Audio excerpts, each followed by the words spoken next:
That's their stuff. Is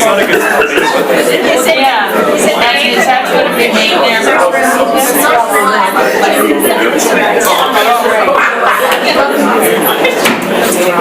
I should have really gone back.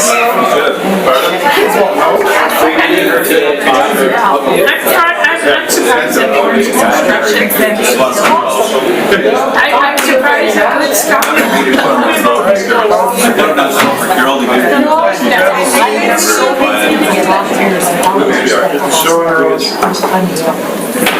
Oh, he like the meetings. Well, I was. You know what? When John said, how about me this week? Oh, sorry. Guess we're starting. Good afternoon. Welcome to the January 20th Special Governance and Priorities Committee meeting. I'd like to first recognize that we are on the traditional territory of Sunamuk First Nation. And our clerk today is Sheila Gurry. Question period sign-up sheet is on the desk by the computers. Or on it. Or on a chair. If during the meeting any member of the gallery has a question regarding an agenda item, please write down your name and the agenda item on the sheet. At the start of the question period, the chair, myself, will call those who have signed up to the podium to address council. And first on our agenda is introduction of late items. No, there's no late items. Thank you. So looking for a motion to the agenda. There's Mayor Krogh and Thorpe. Sorry, Councilor Thorpe. I'm going to get this instead. All those in favor? Opposed? Carried. Thank you. And we don't have any minutes, so there's nothing to adopt. On to our first report, Governance and Management Excellence.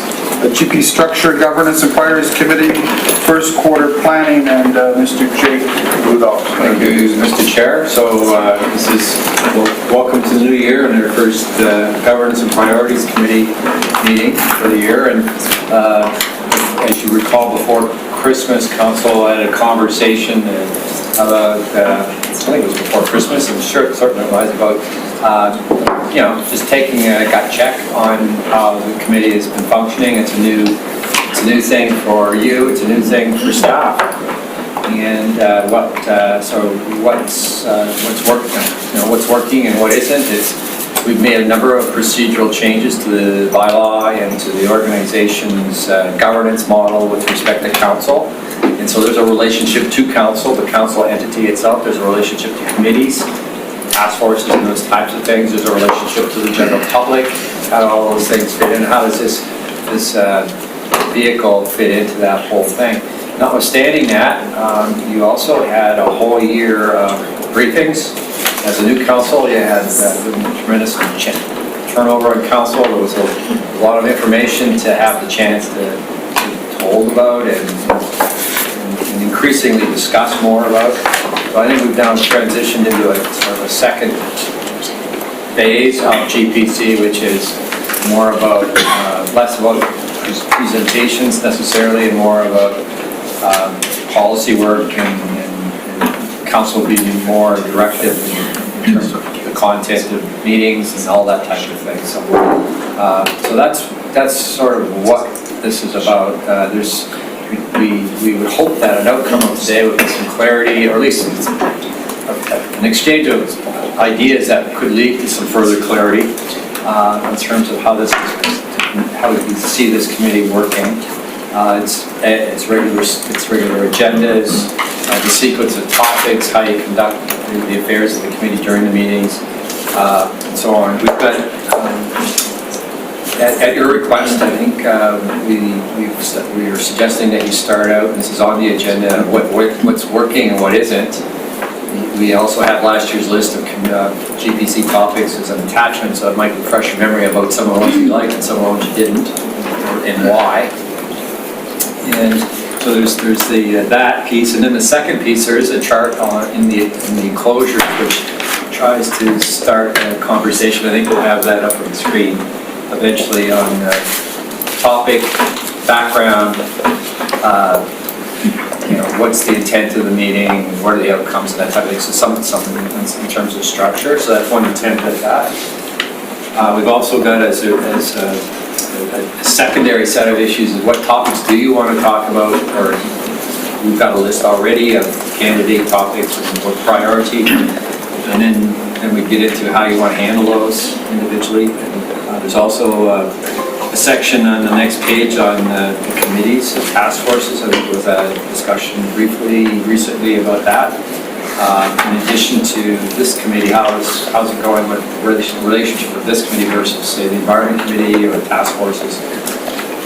So that's all of that. And then the last part of the meeting was the candidate topics for ABICC, and that would inform on what board that would go to council on the 3rd of February. So that's sort of the general piece. Now Sheila has done most of the logistics of putting this together, and I'm hoping to turn this over to her and help us through this first piece, but it was just, I'm not sure if you want to start with a round table or what worked well and what didn't, or that was sort of where we selected, and I think it's up to you after this to figure out how you want to handle the day. Councillor Armstrong? Yeah, I'd like to do the round table and discuss what I think, or each one of us thinks worked, didn't work, and where we'd like to see it go, similar to what we've done in the past, but doing it in public so that we know what we're thinking. It's always about me. Anybody have any other ideas? Failing that, why don't we start with you? Okay. Thank you. At first I was skeptical, as people know, but I think if we follow set rules, it's got a really lot of good potential. Like, I like the fact where we can really sit down and get into the nitty-gritty.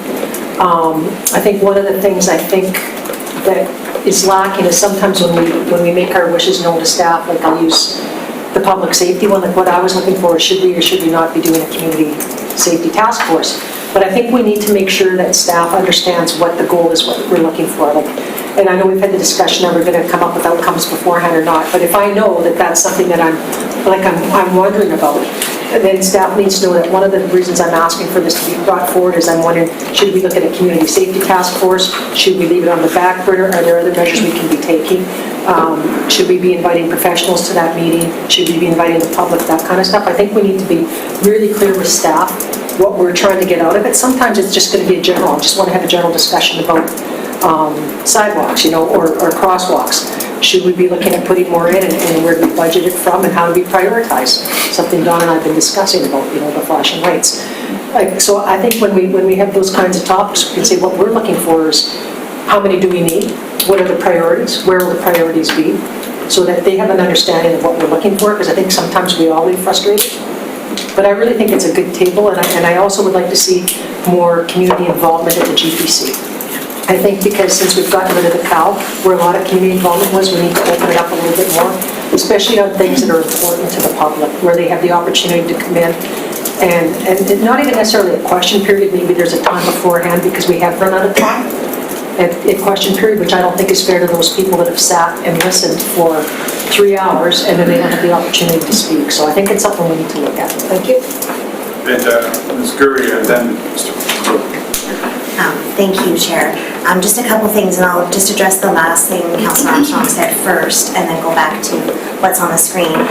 Just the engagement from the public as it involves this committee, which I will talk about, and losing that from the committee of the whole. I just want to make it clear, just so you all understand, and those that are listening in the public, that we do have that delegation line item on our council agenda for items not related to council agenda items. So there is the same opportunity as there was at the committee of the whole for them to come talk at a council meeting now instead. So it's the exact same no items that are related on the agenda, so they can still come and talk to items that are of importance to them and not specifically what you're speaking to. So we have that opportunity. Though going back to this, here's a sample that maybe you could work from today and a lot of things Councillor Armstrong said is kind of set out here.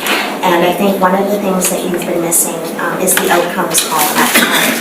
Whether it's just you have a roundtable discussion on a topic and that's it, you've talked about it and you're done with it, or you've talked about it and you want to make recommendations to council or defer it to staff or to another committee. So I think that outcome section for these meetings might be helpful in this conversation today and moving forward. Then the topic would be topics that you've decided that are based on your strategic plan and the work that you want to do and accomplish. We could develop a list of those. And with the background being, where did it come from? Was it a motion at this table? Did it come from, sometimes staff are going to want to bring things to this table because it's a good avenue for you to get a run through it and a talk through it before it goes to council for decision. And then the format. So this, I think, goes to what Councillor Armstrong was saying and things that Mr. Rudolph and I have heard is what format do you want that meeting to be? I think a lot of it will depend on the topic. So if it's arts and culture, which is the example we used, is there a staff report involved or a PowerPoint?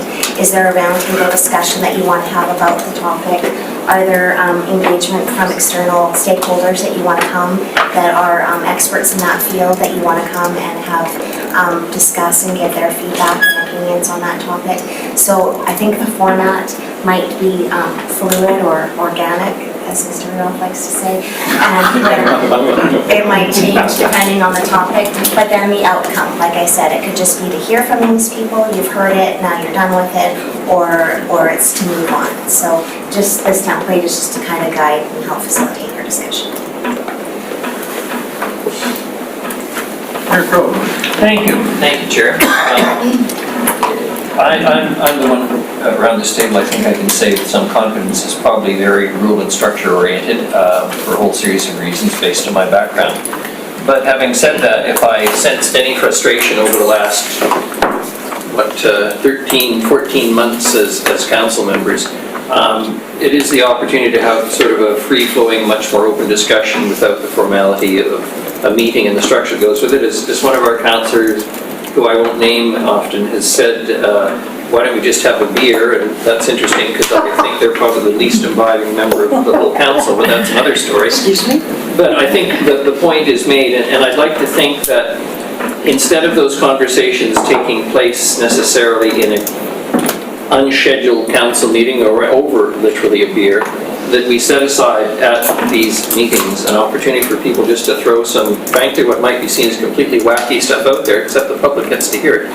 And, I'm not suggesting a long period of time, and I think the chair would have to be ruthless, and everybody around this table gets to chair GPC except the mayor, so it'll be up to you folks, to use that as an opportunity just to throw things out and have that kind of communication, which I think is useful.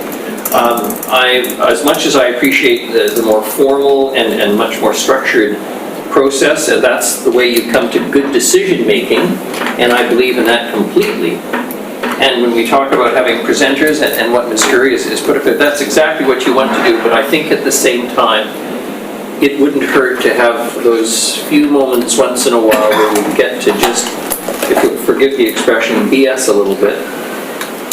It may relate to current matters, it may relate to things that we're thinking about, it may relate to operational matters, and so that you can just get a feeling without a formal motion from folks around the table are going to say, oh, with great respect, Mayor Crowe, you're off base, that's an operational matter, why the heck would you want to interfere with it? Or alternatively, maybe there's a few nods around the table and we have for the chair to figure out that maybe this is something we want to explore as a council.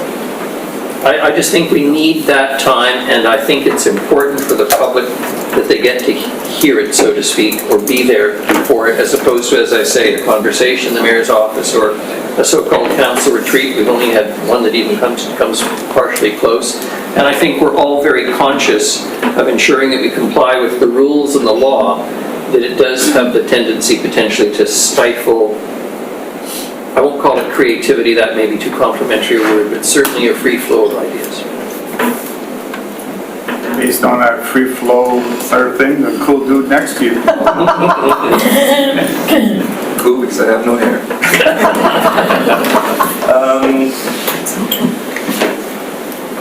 Yeah, so I think there's been, sort of thinking how it was framed, there's been successes in other ones that haven't worked, and I think that's okay because it is so new and we're experimenting, and I hope we carry on the sort of spirit moving forward.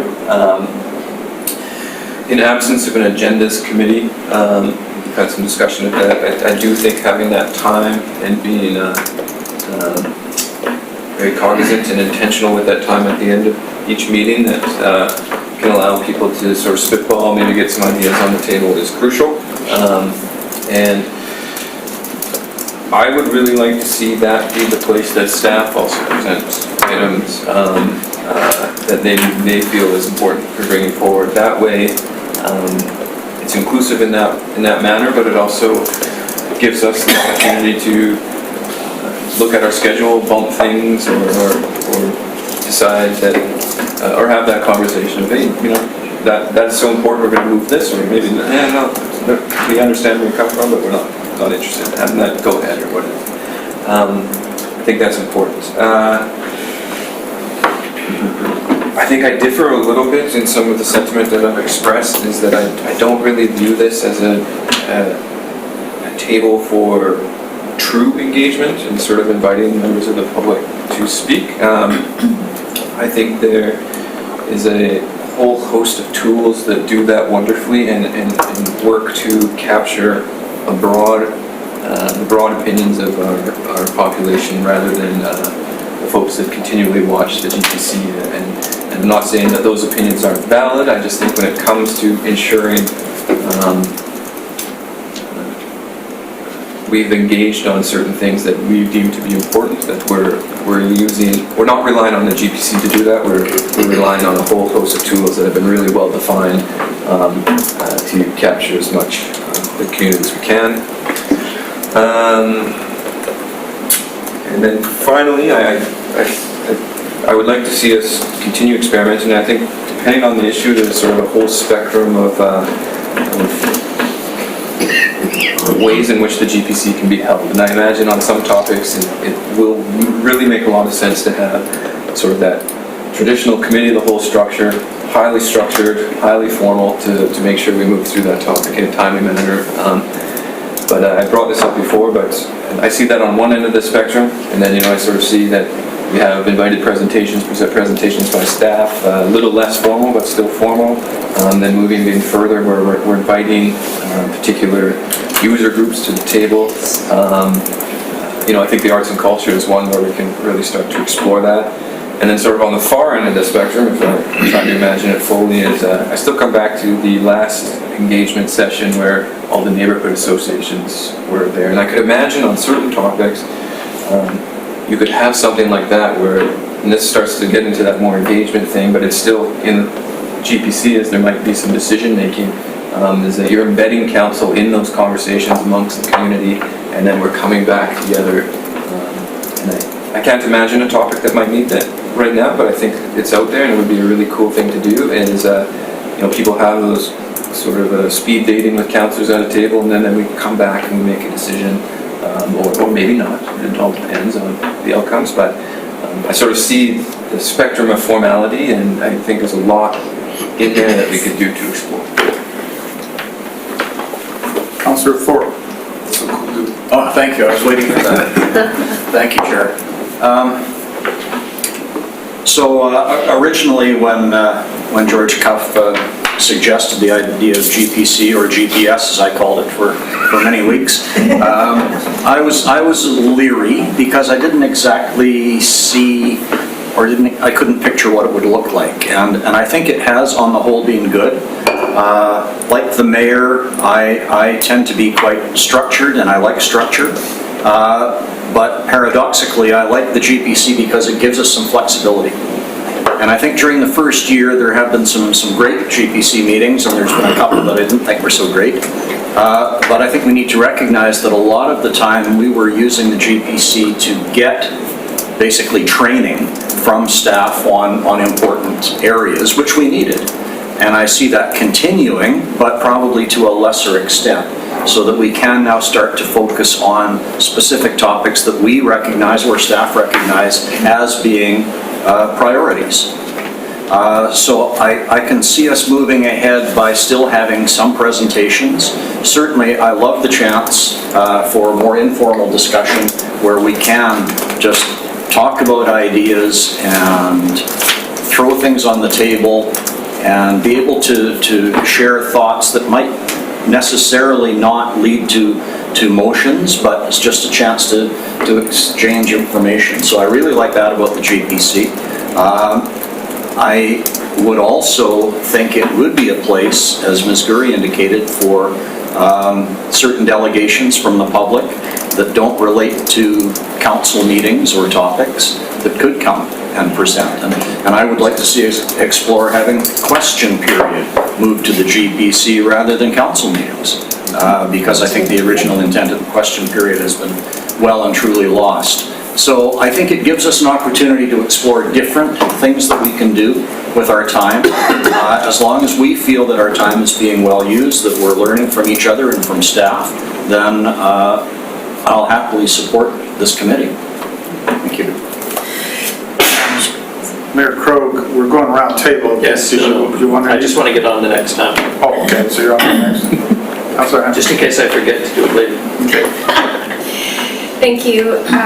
Echoing much of what has been said already, I've been overall happy with the structure of the GPC. I think it's given us that opportunity to have conversation around those big meaty issues that are difficult to put into a formal setting like a council meeting or even a COW. So overall, I've been quite happy. Also acknowledging that the first year we've really received a lot of information, and if there is to be a transition going forward, I would like to have less content delivered to us and more conversation. And I recognize that that's really a facet of us being in our first year.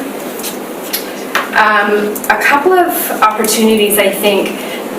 There have been a couple of GPCs, I think, where staff, if I interpreted it accurately, we're kind of grasping at what do they really want to talk about within this big topic. So I think we could probably be better at providing direction without saying, you know, these are the outcomes I want to reach. Although if you have hard outcomes, acknowledging that, but, you know, going into a public safety meeting saying, okay, council's wrestling with, we said we weren't going to do a ton of committees, but here we are doing some committees. Should we also do a public safety committee? And we want that to frame our conversation.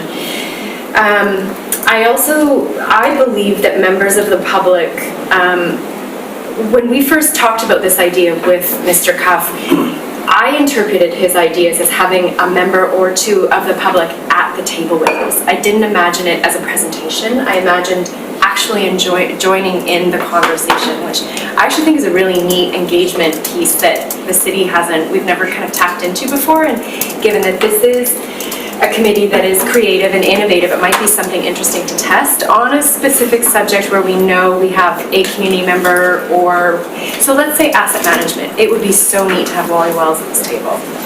So people with specific content knowledge, that sort of stuff. I would also like to see ideas emerge from staff, not just presentations and information, but you know, we've only been doing this for a year. Staff, most of them have been doing it for a lot longer. I'd like to know what are maybe some innovations that we're not even thinking of. For example, the OCP, we keep hearing it's going to be an opportunity to test really innovative things or look at pilots. I don't know how that's going to look right now. So I'd love to hear from maybe Dale's team.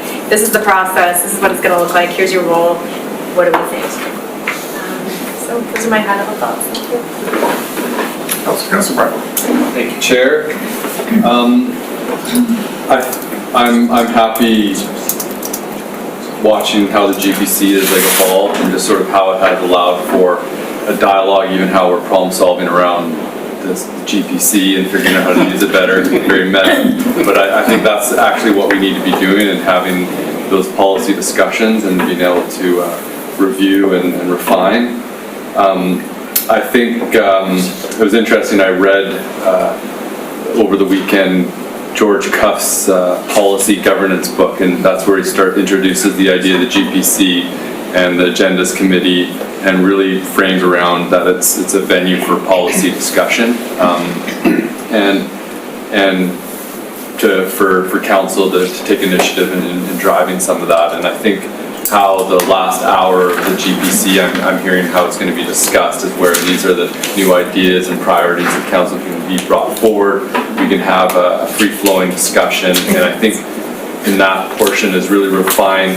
If we are giving direction to staff, what are the outcomes, and say we've got a topic that we're discussing, and are we asking staff for more information, so that maybe at the start of the GPC, the following one, we'll get more of an informational session with PowerPoint, or are we asking to review a certain set of policy that's already been written and we want to refine it, or are we asking for a new policy to be written up and then come to the table? And then I think if we can refine that last hour, or however long we want to talk, but where the new ideas, more free-flowing discussion, and be able to maneuver around in that, where it's going to be not as structured, cut and dry, but where we're going to have to get more practice, I think, at being able to define what outcomes that we want and be able to give staff the direction, as we talked about, of like, what would we like it to look like at the upcoming GPC, in terms of maybe we do want to have a staff or a member of the public sit in on a discussion reviewing a type of policy, or to give a short presentation and then sit on a discussion, say for example around safe injection sites or something like that. And then I'm finding that my understanding of policy and how to move in that area, and how that allows to define sort of like a governance role and sort of operational role, is becoming a little bit clearer, and I found that book was useful for me to read. So I like this discussion, how we're going to have sort of the end of the GPC be sort of where the new ideas come forward, and I really like where the area of the discussion is moving, and I think that is, one other point is, I think for council to be more proactive in terms of bringing new ideas forward, and also to have some thought behind what outcomes we want, is to do, really do our homework beforehand, and also communicate to the chair before the meeting, so that we can give the chair a heads up that, okay, I've got this idea on, one, have a discussion on safe injection sites, or one, have a discussion on whatever topic, so that the chair has an idea of like how much time to make sure that we, sacredly guard to have that free-flowing discussion. Sometimes we might have a structured GPC where we have presentations and have people coming in, and that there's not really a lot new that councillors bring forward, and that the chair knows that beforehand. They can allow the first part of the meeting to maybe go a bit longer, or to structure it, because I've noticed a lot in our council meetings, say if we have a member from the public presenting, we could ask that person questions for 3 hours if we allowed ourselves, and then quickly what happens is that the time that we do need at the end to have that free-flowing discussion is quickly eaten up, and it's an important role. The chair has an extremely important role in these GPC meetings to make sure that we get through what we need to get through, and guide that. So I think really support the chair and give them a good heads up. That's all I got. Thank you. Councilor Martin. Thank you. Actually, Councillor Hemmons, all your ideas were right out of my thinking as well. I think so I won't repeat everything, but somehow when we set up the GPC, I did envision community members sitting here at the table. So if we were doing like arts and culture, that there would be one or two stakeholders that would be actually engaged in a conversation around the table. And that's how I envisioned it. And I like the idea of us giving ourselves time at the end so that we can either introduce new topics or ideas, and or staff could introduce ideas. And I really thought that there would be more around policy conversations that we would have. More than just learning, but what are we actually working on? There's one. Yes. Councilor Turley. So, this has all probably been said before, but it never hurts to repeat things. First of all, I look upon the GPC as an ability for council to discuss items or issues ahead of time, so that when we get to council meetings, we hopefully have done virtually all of our homework to make it an appropriate decision, rather than, in other words, we've had the opportunity to listen to other councillors' input as opposed to the evening of and trying to either change your mind or argue against that particular councillor. And the example I use for that, and I know I've used this before, is the example of the handicap parking in the parkades, where it was kind of like in our face right then and there. If it had come to a GPC at a time, I'm sure we would have made a different decision. With regard to having community members sitting at the table. Well, ideally, it's not a bad idea. The challenge I see with it is who are you going to invite? And you're bound to tick somebody off by choosing somebody that may or may not be deemed as qualified as the person who's ticked off. However, choosing somebody with Mr. Wells' involvement in infrastructure renewal and things like that, somebody like that has some specific expertise in a particular topic, that probably makes more sense, but that could be one of the learning sessions that we have to, as opposed to a particular member of the public. The challenge that seems to have been, and I don't think anybody's brought it up here yet, we hear about sometime is the timing of the meetings. And, I guess in an ideal world for some people, evenings is the best. However, I'm not convinced that's correct. For one thing, I'm not a night person, so I have trouble staying awake. But it's really challenging to stay awake. In the morning, I'm fine. Not me. Yeah, well, okay, so we got a challenge here. So I guess the decision we have to decide is, A, do we want it in an evening meeting with extra staff expenses, all that sort of thing, or do we want to have it during the working day, which of course precludes some people of the public from being able to attend. However, because we're not making any definitive decisions at these meetings, I'm not convinced that we need to have it open for everybody's convenience, I guess is the best way of putting it. So, I mean, I'm quite happy to have it morning.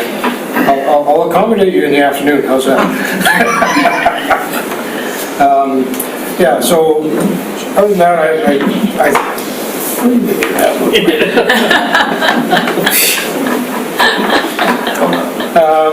now I lost my train of thought. Talking about I guess this is where the chair pops in. That's not where I was going. Anyway, that's pretty much all I want to say is, and certainly it could be used as a learning experience like it has been over the last year and a bit. Thank you.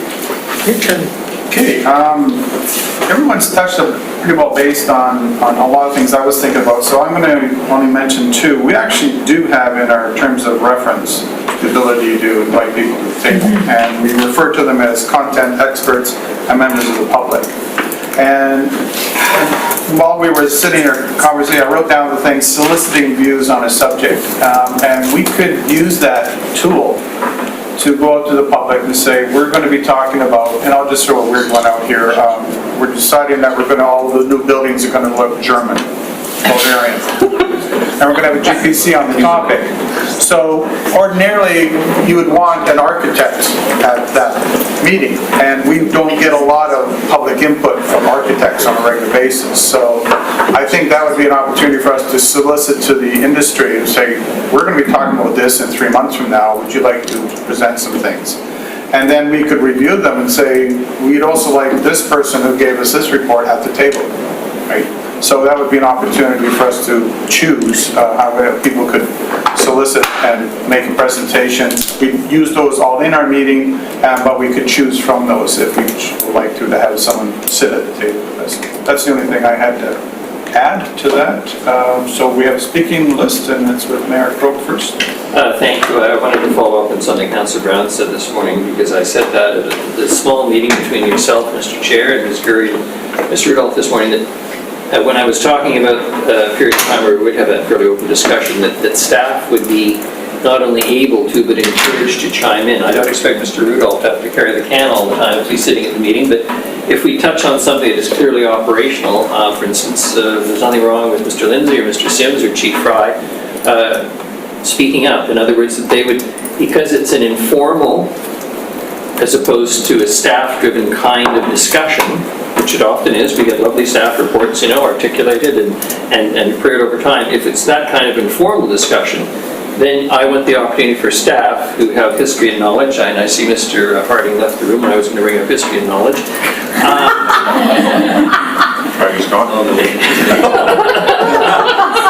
That may be able to contribute in that way, again, in the informal setting. And when I welcome Ms. Legan, who is here with us this afternoon in her first day as our new General Manager of Corporate Services, it's something I think we've all said as council before and to senior staff that we want to be part of a city where everyone feels comfortable who works for the city in expressing their views and their ideas, as some as silly as they may sound, include the things that I say from time to time.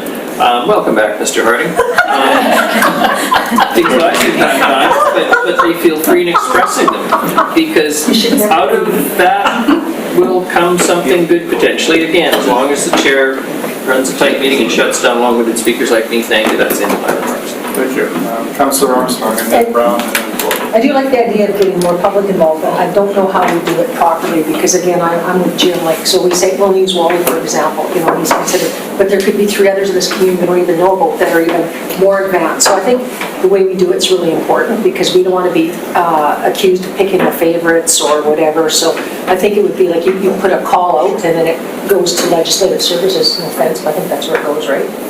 And then decisions are made then, how many speakers can we accommodate? Because I think there may be some topics that we could get like 30 speakers on that are very interesting, like the arts, because arts mean a lot, I think, to a lot of people, like photography, and, you know, you got the stone art, the dot art, the First Nations art. There's so many different forms of art, so how do you pick who comes to the table? Or are we only looking at associations? So I think that's something we have to be really cognizant of when we start looking at that. How do you get your public involvement? And secondly, if we're limiting it just to organizations, what about this Joe average citizen that does have some concerns? How do they fit in? You know, like I was reading some of the comments on the mural project that's going forward, and people are wondering, how do I get involved? And is it a city project? Is it this? Is it that? So I think things like that we have to be really cognizant of. But I think this is the table to have those really, like we talked about before, big decisions, or discussions, so that when we do go to our council table, we've had the big discussions, we can bring forward key points instead of, you know, spending 3 hours at council. We do it here, which I think is really important. Our council meetings could go on forever, and like flush out the big issues, because we're all still going to have the big issues. Like, we're on 2 different sides, right? But at least we know which are the more important ones to bring forward at council. So I personally really like the fact that we can really get down to the nitty-gritty at this table instead of the council table, because we're not making decisions here, we're only making recommendations. And that's something that people have to remember when talking to the public, that we're not making any decisions at this table. We make recommendations, we vote on them, and we bring the recommendation forward to council. So I think that's the place to really get to the nitty-gritty down here. And then when it comes to the council table, just bring forward the points where we know where the 2 contentious, because normally we usually come up with 1 or 2 contentious points, and let's just focus on those instead of all the little tiny things. Councillor Brown. Thank you, Chair. I think we have to be a little bit careful here around, you know, I think back to what Mr. Cuff said. He said the purpose of committees is to serve council's decision making. Ultimately, that's what it boils down to. And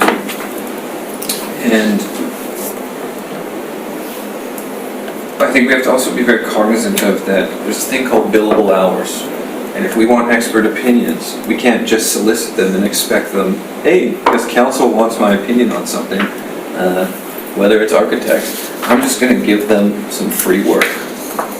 That's not really how the world works. So I think we just have to be a little careful about that, because if we're throwing something out there, it's probably going to be fairly predictable about what you get back. And so that's where I see. So for example, the arts, I think it's a good example, and because we have it up there, is that Mr. Harding, some others in the organization, sort of know the key players from a higher level of how we look at the arts in the community. But we also know that when we develop something like the cultural plan for Creative Nanaimo, it has robust engagement where there's lots of opportunities for members of the public to have input. And so I think we might find ourselves in a dangerous situation when we're trying to make the GPC do all the things that we want to see, rather than realizing that plans have inputs, committees have inputs. And so I would suggest that if there was a topic that we felt very strongly that we wanted a lot of citizen involvement, that's where there's something further on the sort of the GPC spectrum where we can structure the whole meeting so we're not getting in this situation where, well, who gets left out? And also if we're making decisions, be mindful of, there is a bunch of other processes that allow folks to have input on the decisions of council as well. Councilor Thorpe. Thank you, Chair. I think Councilor Brown made some good points, and I agree. A couple of things as other people were speaking. I remember when Mr. Cuff presented the idea of GPC, and I questioned him about the danger of having council debate something at a GPC or discuss it, and then go through exactly the same debate when that issue came to the actual council meeting. And he basically said he didn't think that would be a problem if the chair or the mayor or whoever ran the meeting tightly. And I think I agree with him. And now I've come to the realization that yes, the GPC is where we should have those discussions. And when it comes to the council level and we make a final decision, yes, there'll be some debate and everybody's welcome to make their point, but we won't drag it on forever. And we won't be hit with surprises, because I personally always strongly feel that there should be no surprises at a council meeting. We should know what we're going to discuss, and where it's going to go, well, we can't predict, but at least we know the discussion. So I'm more comfortable with that now. In terms of having members of the public sit around this table physically, I'm not comfortable with that for the reasons that Councillor Turley, I think, especially expressed. How do you select them? But again, the GPC is one where we're welcome to invite people to come as a presenter, to take Mr. Wells as an example, if we wanted his expertise. Or let it be known that we're discussing a certain topic and people could be welcome to apply to be a delegation. And if people from the arts community wanted to come and give us their views on arts and culture, then they could do that. And again, if we knew that there was a whole bunch of them queuing up to present, then that would show us how the meeting was going to be shaped and what time was going to be available.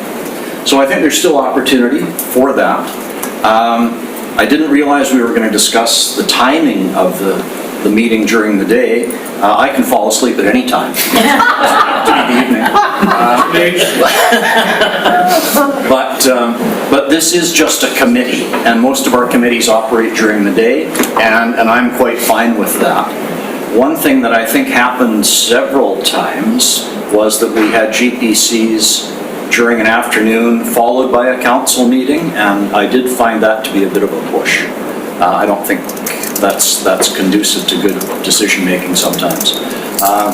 Sometimes it can't be avoided. And I think the only other thing I wanted to add to my earlier comments was what the mayor said, and that is encouraging staff input in terms of honest suggestions and innovative ideas, just to discuss. Thank you. Mr. Gussenbach. Thank you, Chair. A few comments here. First, good question, just in terms of how we're seeing the rest of our committees feed into the GPC. I guess my question is, I think we're going to see recommendations and potentially policy being developed in the Health and Housing Task Force, potentially also in the Environment Committee, before some of those recommendations, for example, or policies hit the council floor. Do we foresee them coming to the GPC for further discussion, or is there benefit to that on some things that might procedural suggestion on that? So thank you, Chair, through you to Councilor Gussenbach. They could be at the committee level, referred to the GPC for further discussion. However, committees are committees of council, just like the GPC is a committee of council, and all committees can do is make recommendations to council. So committees don't make recommendations to the Governance and Priorities Committee. That's not the way they're created. However, at the committee level, they could be deferred to the Governance and Priorities Committee prior to going to So council. we go from committee to council, if council wants to refer it back here for bigger discussion, that's the way it will. Right. So committees are technically a creature of council, so they need to report to council, and then council can then refer that matter to here. Great, so it's just a follow-up on that. So it doesn't add another layer of process. Basically, we could have a committee make make a recommendation, say of a policy to council. If at the council table, we're seeing that the discussion is starting to get, not heated, but like it's too, big, then somebody can be, okay, we're gonna refer to the GPC for further discussion. It'll allow us to unpack it a little bit more, get everybody a bit more on the same page for people who aren't at that committee, and then send it back to council. Excellent. I think that's a tool that I think that we should be aware of and utilize the GPC for that purpose as our committees start giving us more information. The second one is just building on the conversation around public engagement and community engagement. And say if we have a topic and we put it out to the community, we'd like your input potentially, as we get a whole bunch of delegations, that want to come to our GPC. I'm thinking specifically with arts and culture. Can we at the GPC, recognizing that we need to get input from the arts community, we don't think that it's appropriate to have an ongoing committee.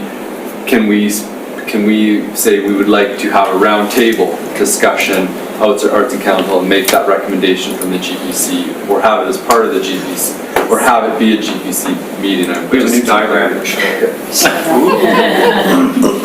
This is Friday, but the idea is how do you sort out the relationships between the different things. So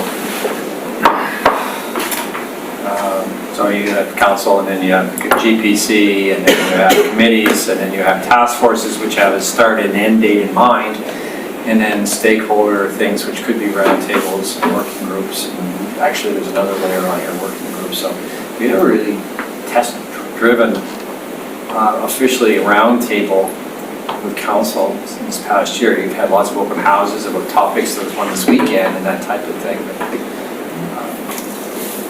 there's more flexible tools that have designed engagement opportunities that don't necessarily have to be specifically within the confines of this committee. It could be an extension of this committee. You could have an evening on that, and an afternoon on whatever. And thank you, Chair. Just, this is skipping ahead a bit to our committee's discussion a little bit, but it works well here as well. However, when we get onto the topics discussion, which is next, I think having a matrix going out the first quarter or even longer of topics that are, in line with your strategic plan and your direction, they might not all fit best at a governance and priorities committee. They might be better suited to go to environment committee.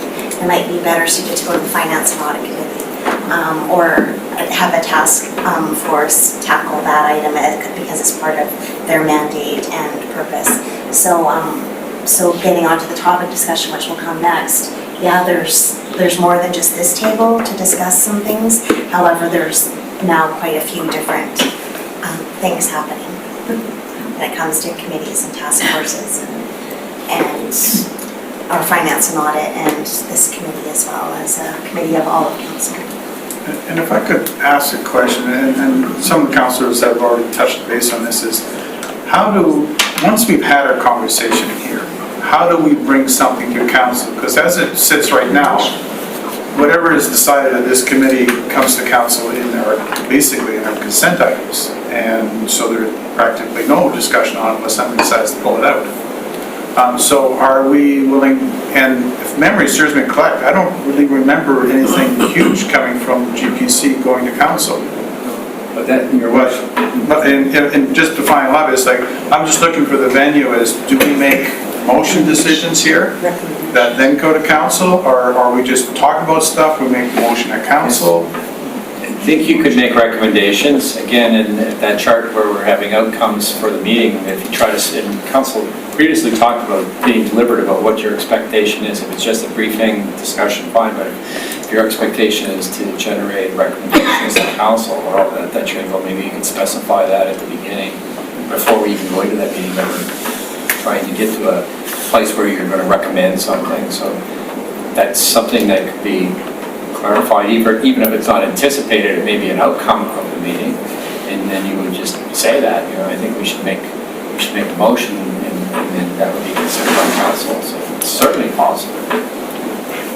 Thank you, Chair. Just to add to that, yes, you could make that motion right here that it not be added in the consent items, but that council discuss or council make a decision regarding this matter, and then it would be on the agenda. So it might be GPC recommendations. Yes. As a title. That automatically go to consent? Yes, it would.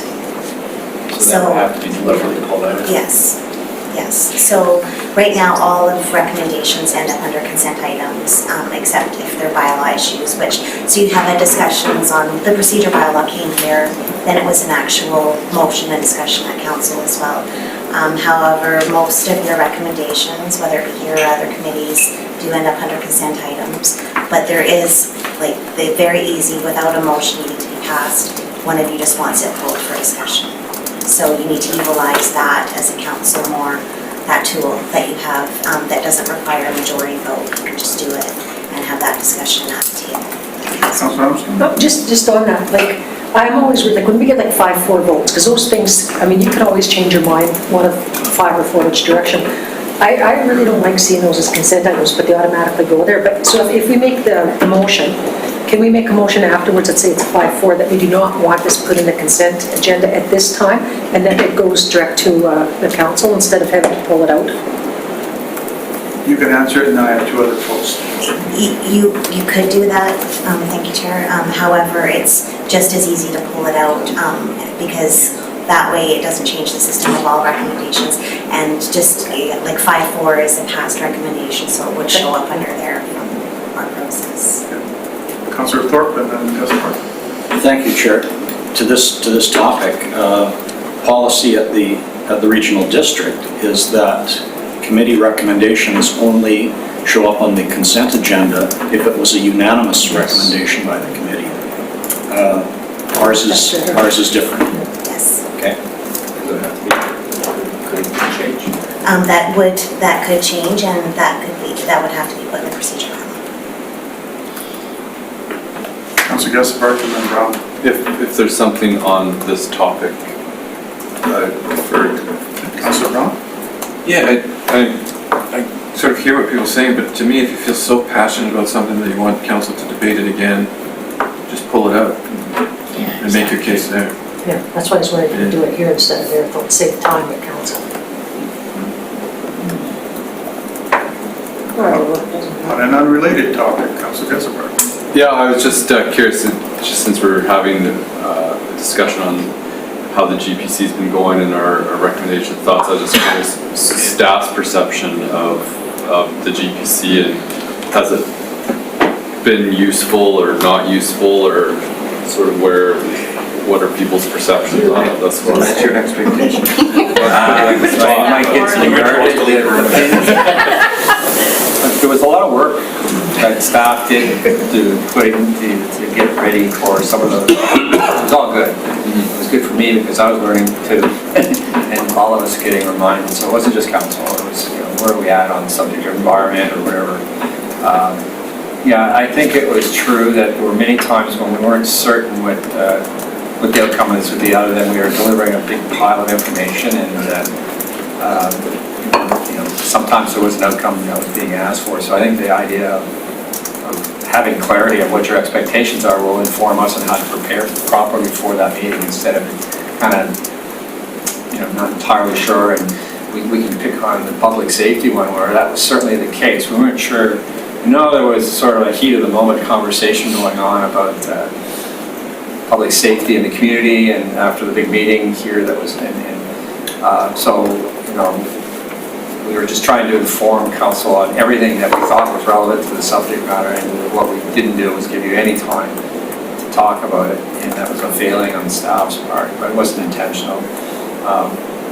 So it would have been preferable to say, look, what's the format, why are we doing this, what are we going to do? And even that took Dale a lot of time. He was the quarterback pulling all that together, and they had several staff meetings trying to figure out what could be delivered to you that would give you the sense that there's a lot of bases covered here, not necessarily, but didn't give you the time. So I think we would, staff certainly would appreciate clarity on what your expectations are before we go deliver something that you didn't really want. So some of them were So I think staff prefer a little more structure. And if there's one thing I just, I have this diagram I just wanted to show you, a little diagram thing, but it's Oh, I love my whiteboards. You haven't had those?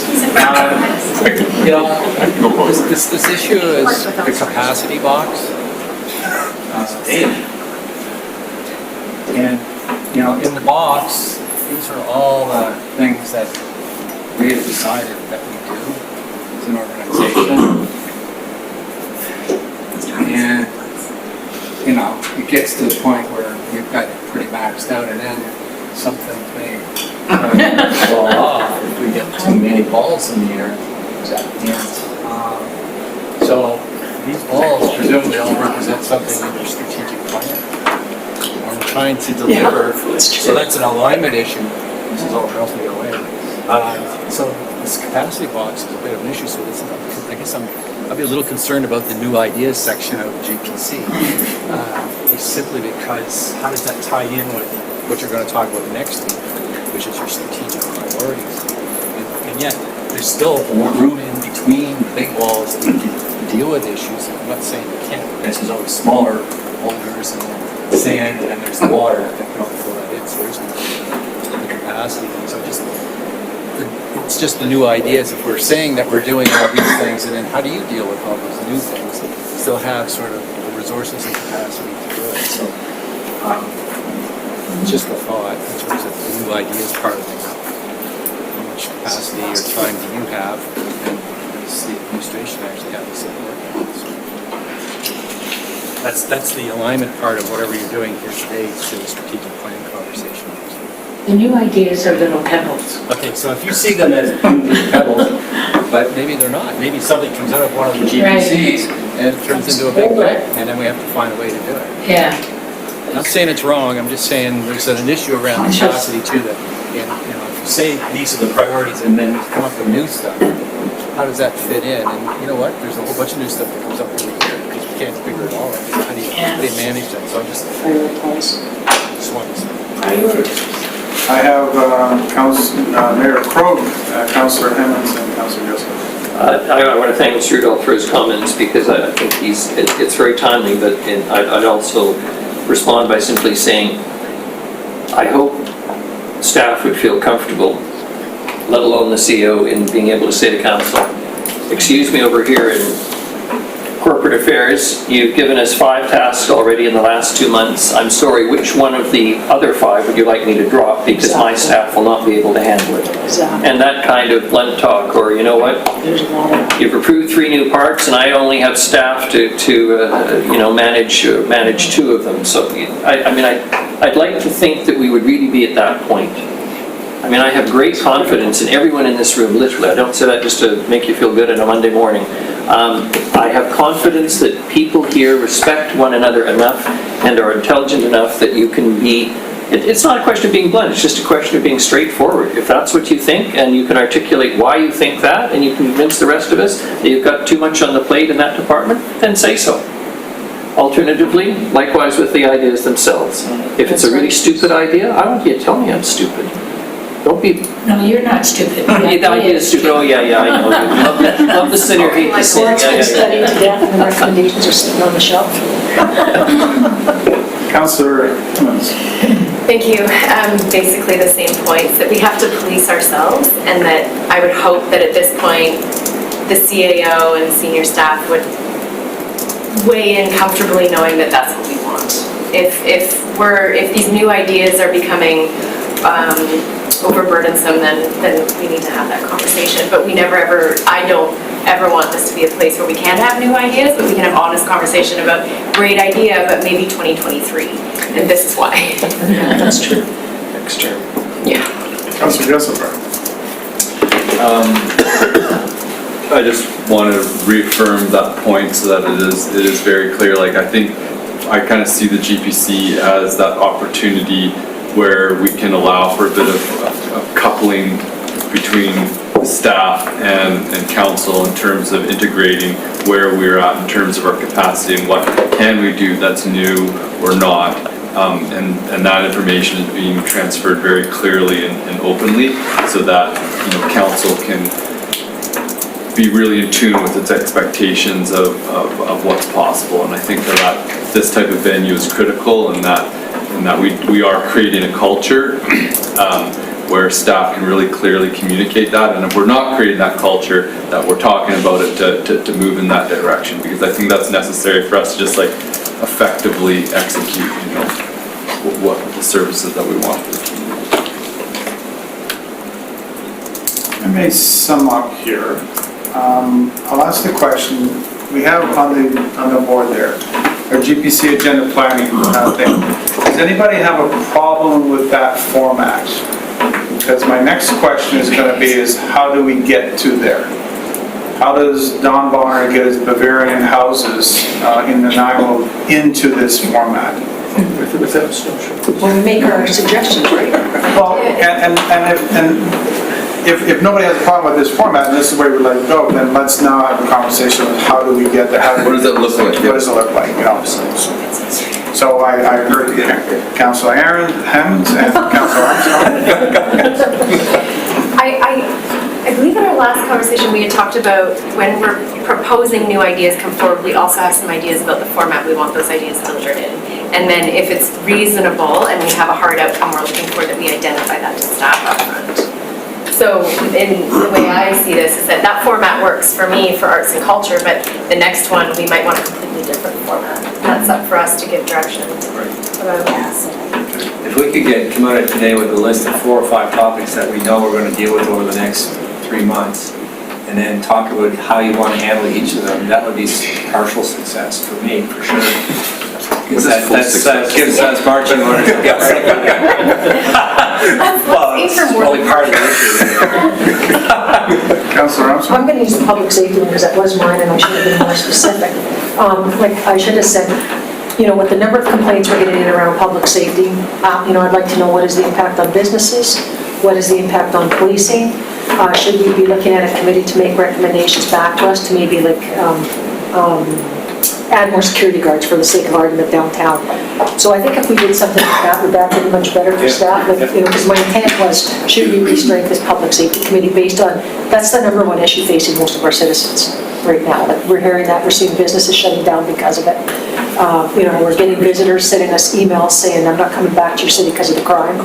So those are, if we would say that, then we would know, am I listening to rumor and innuendo, or is it really happening? Did businesses really shut down, or is it just rumors and innuendo?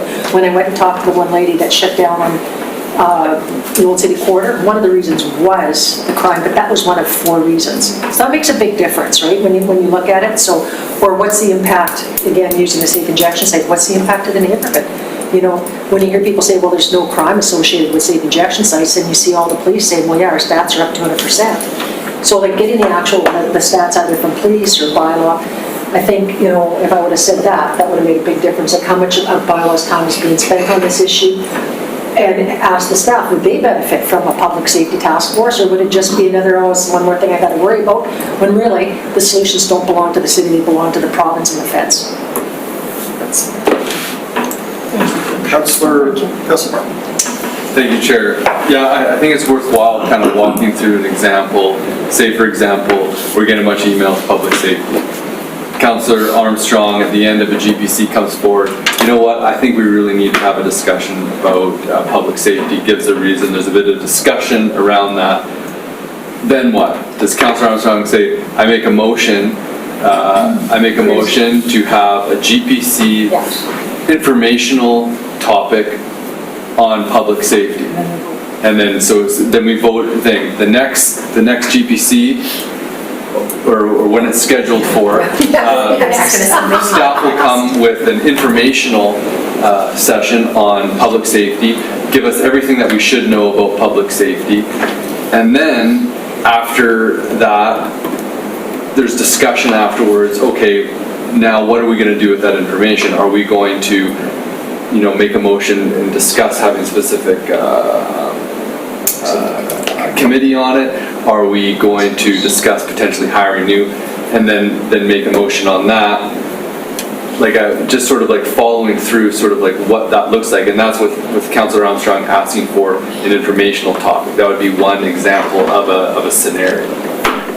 But I just kind of, what Councillor Bonner was saying, walking through, okay, if he brings an idea of, you know, a Bavarian style building policy in town, sort of how does that sort of work through from the genesis up through where council is saying, okay, we want to keep going with this, you know, and I guess staff we is could keep a running total like that of the topics, and then, you know, I'm just thinking, you know, if you've got GPC afternoon, and that's 3 hours, and we've earmarked 1.5 hours for the big topic of the day, that still gives you a bunch of time to deal with smaller items and the, you know, some new stuff. So it doesn't mean that you won't have that extra, so, but then there is a running list. Like, we do actually have a list in your kit of topics that we either thought we heard or one we're bringing forward. So, you know, I don't know, and then some things we need to be nimble. If it's next week, let's put it on, but still, it might impact this major one topic that you agreed to, that's today, being arts and culture, but now we've got, whatever, crime safety issue that we feel we really need to, so you could actually get, you know, delay that or modify it, so, I don't, you know, just, and the other thing I was just thinking was, you're going to end up having these meetings without staff reports or necessarily firm recommendations, so you're going to possibly be dealing with emotions on the fly. So that's the organic side of this. Is, how comfortable are you with that? Ms. Gurry always gets to jump the queue, so. Thank you, Chair. Just to what Councillor Gasselbrand was saying, I think that's exactly what that example that we had up there was to say, using public safety as an example instead of the arts and culture, which is up here. Yes, and if Councillor Armstrong had wanted more than just information on public safety, she could have let us know that at the start, which is what I think she was saying. Like, What's the purpose? Yeah, what's the purpose, or do we need a public safety committee? And I want staff to go away and come back and tell us reasons for or against having one, and or the stats. So basically, based on your direction, we would go away and either give you an information session, and or the outcome would be based on that topic and on the direction we received. Is it just something you're all going to talk about and then you're done? You've learned about it, now you're done with this topic and move on to the next? Or do you want to make recommendations to council to either strike a committee or to do something else, defer it to somewhere else, or get further information from staff? So you would make those kinds of outcome decisions based on the topic and the information that you wanted to discuss at that meeting. I have Councillors Brown, Crowe, and Armstrong. And Councillor, she answered my question, thanks. Thank you, Chair. So I'm just trying to get this clear in my head, and maybe other council members and staff are trying to get clear in their head as well.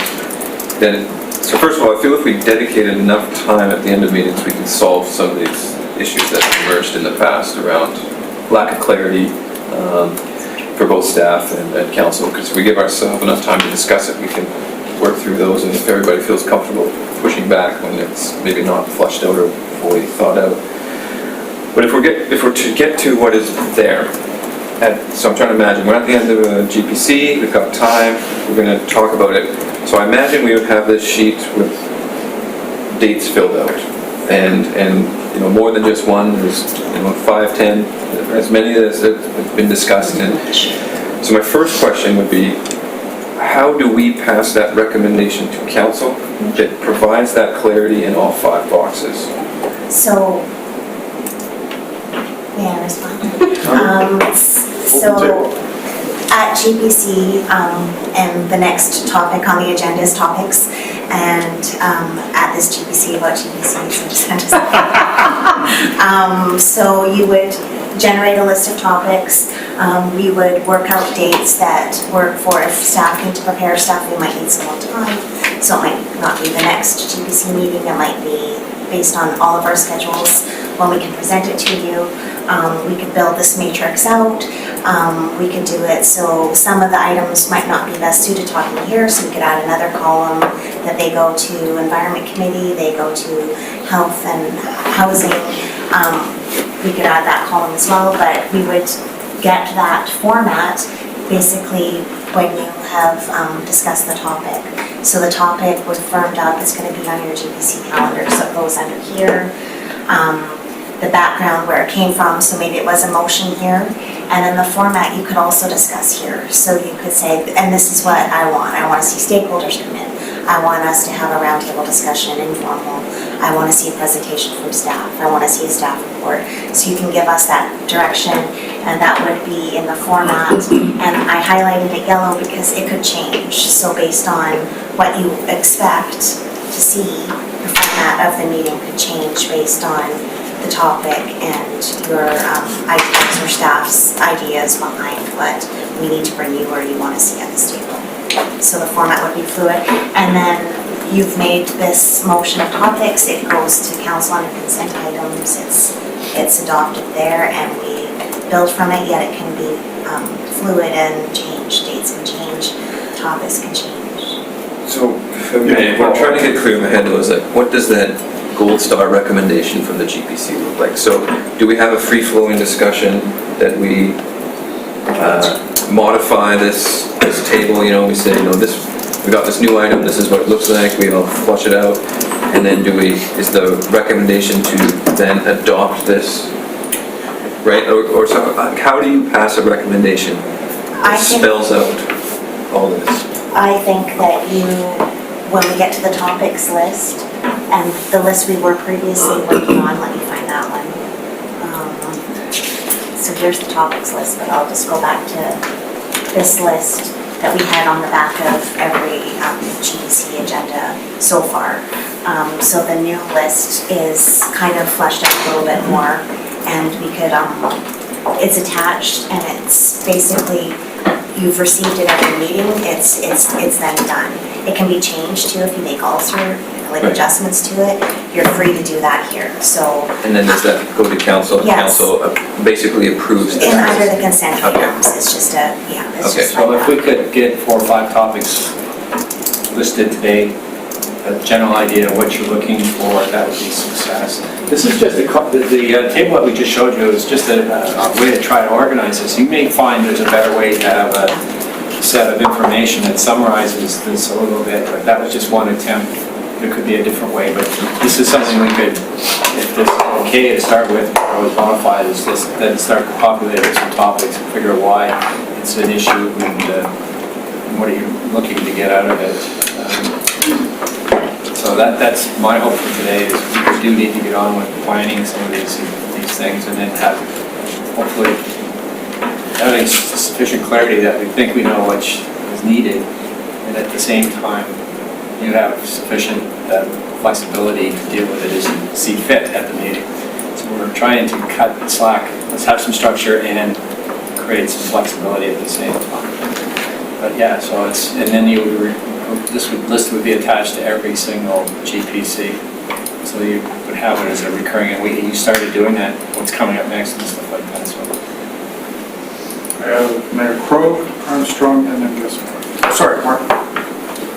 Consistent with the old line about walk and talk, I have talked a great deal today about encouraging staff to comment, and no disrespect to what's occurred so far. The 2 experts in relation to this whole topic this afternoon are Ms. Gurry and the CEO, but I'm not aware of any prohibition that would prevent any staff person in this room, from the freshest to the most senior, in terms of experience, to pipe in and say something right now before we get too far down the road if they have anything to say, and I'm quite serious about it. I'm saying it in a jocular way, but I'm quite serious about it.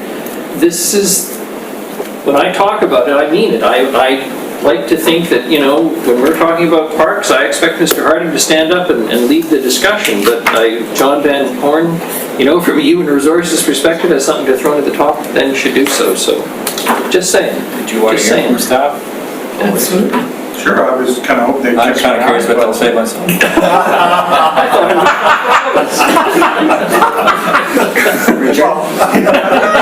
Be honest. Why don't we start with Dale? How about we just, now it's you guys' turn. So I can give some of my thoughts, certainly. So I think, a lot of examples today talked about, Mr. Chairman, about the Public Safety Committee, and I'll admit that's one that as staff that, I'm not trying to play ball, I'm just saying that is one that as staff we kind of struggle with, well, what are we bringing back, what are we trying to share?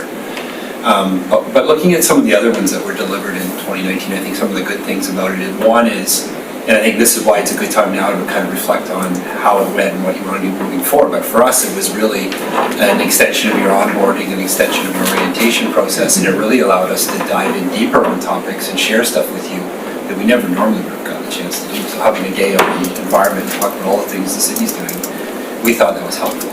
So there's that information session part, exchange part of it that was important. But I think, in my mind, where we've had some that were quite successful, like the downtown day, I thought that was really good because one, it tied back into what we're hearing are your priorities in the downtown. It gave us an opportunity to share what we're doing, but it gave us an opportunity with some really good interaction with you to understand, okay, what are the things you want us to focus on? We were able to take that away, go and work on it and say, here's the priority list we're doing in downtown, and come back and share with you and that and get some direction on, okay, and go ahead and focus getting these things done, don't do these things, but allow that stuff, those items to get going. So I think there were some real positives out of that. So if we can do, from my perspective, if we're doing more of that and more of that opportunity for that really informal dialogue, it's possible. Mr. Hart? Yes, a lot of similar aspect of what the council's talked about, Jake's mentioned, and Sheila's mentioned. So again, we find it a great opportunity. We know we've loaded you up, particularly last year, with lots of information. But at the end of the day, I know some of those information, those days ended without some clear direction. One I'd use is fees and charges. So we try to bring fees and charges to you, kind of a theory behind it and philosophy behind it. It wasn't in this room, it was ended up being in the conference center, so maybe didn't create enough dialogue. But at the end of those days, we want to bring those to you to kind of say, here's where do you want to go with it.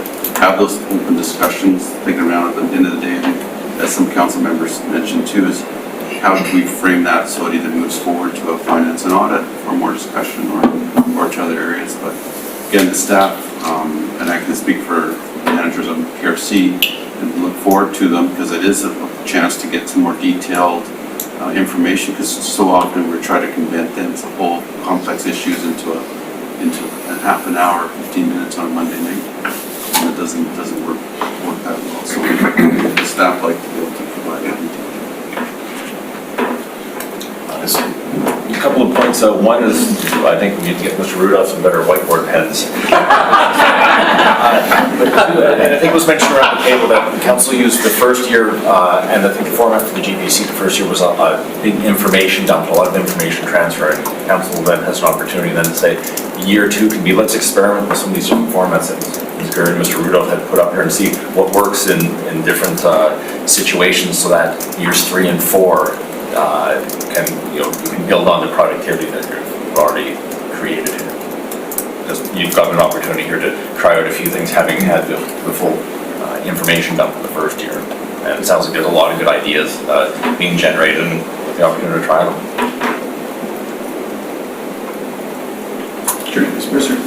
Just a comment of, with all the good information and detail that gets shared with you, and you guys get excited about those, we need to maybe have a finer point on the finance, from the finance perspective, what do you really want us to run with? And because I think what some departments took away from is that council was really enthusiastic about, whether it was whatever topic it was, that they went out and then thought that they could add a whole bunch of projects to that, but that adds more tax impact. So just that we need to maybe have some clarity around the budget of that. Is how do you want us to prioritize that ahead of something else, or in addition to, just some clarity around that.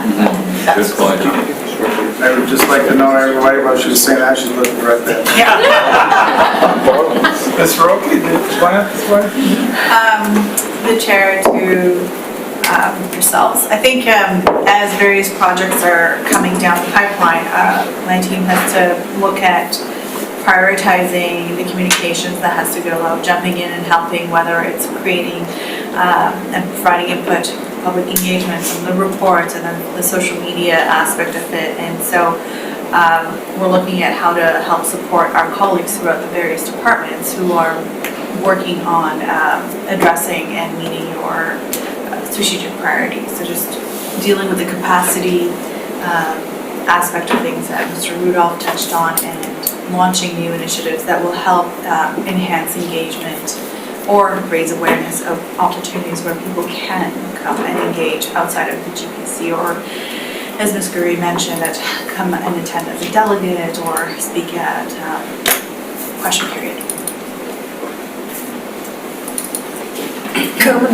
Okay, so through the chair, so by all means, I'll take ownership from Ms. Mercer's comments too, because when you guys tell me I can go with something, I'm going to run with it. So thank you very much for that. And then poor finance is quickly backtracking, trying to figure out where they're going to find funding for me. So I do appreciate all the work they're doing. And I would agree that anytime, if it's a GPC meeting, there's a request for it to come forward, let's say on public safety, for us really knowing what the output is, because we think we communicate pretty well what we're doing throughout the year with you.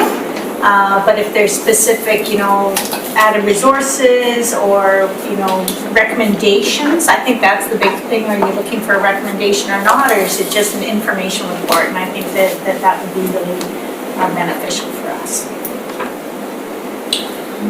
Thanks, Mr. Chair. A couple of points, and one of them is, just further to Karen's comment about getting resources on that.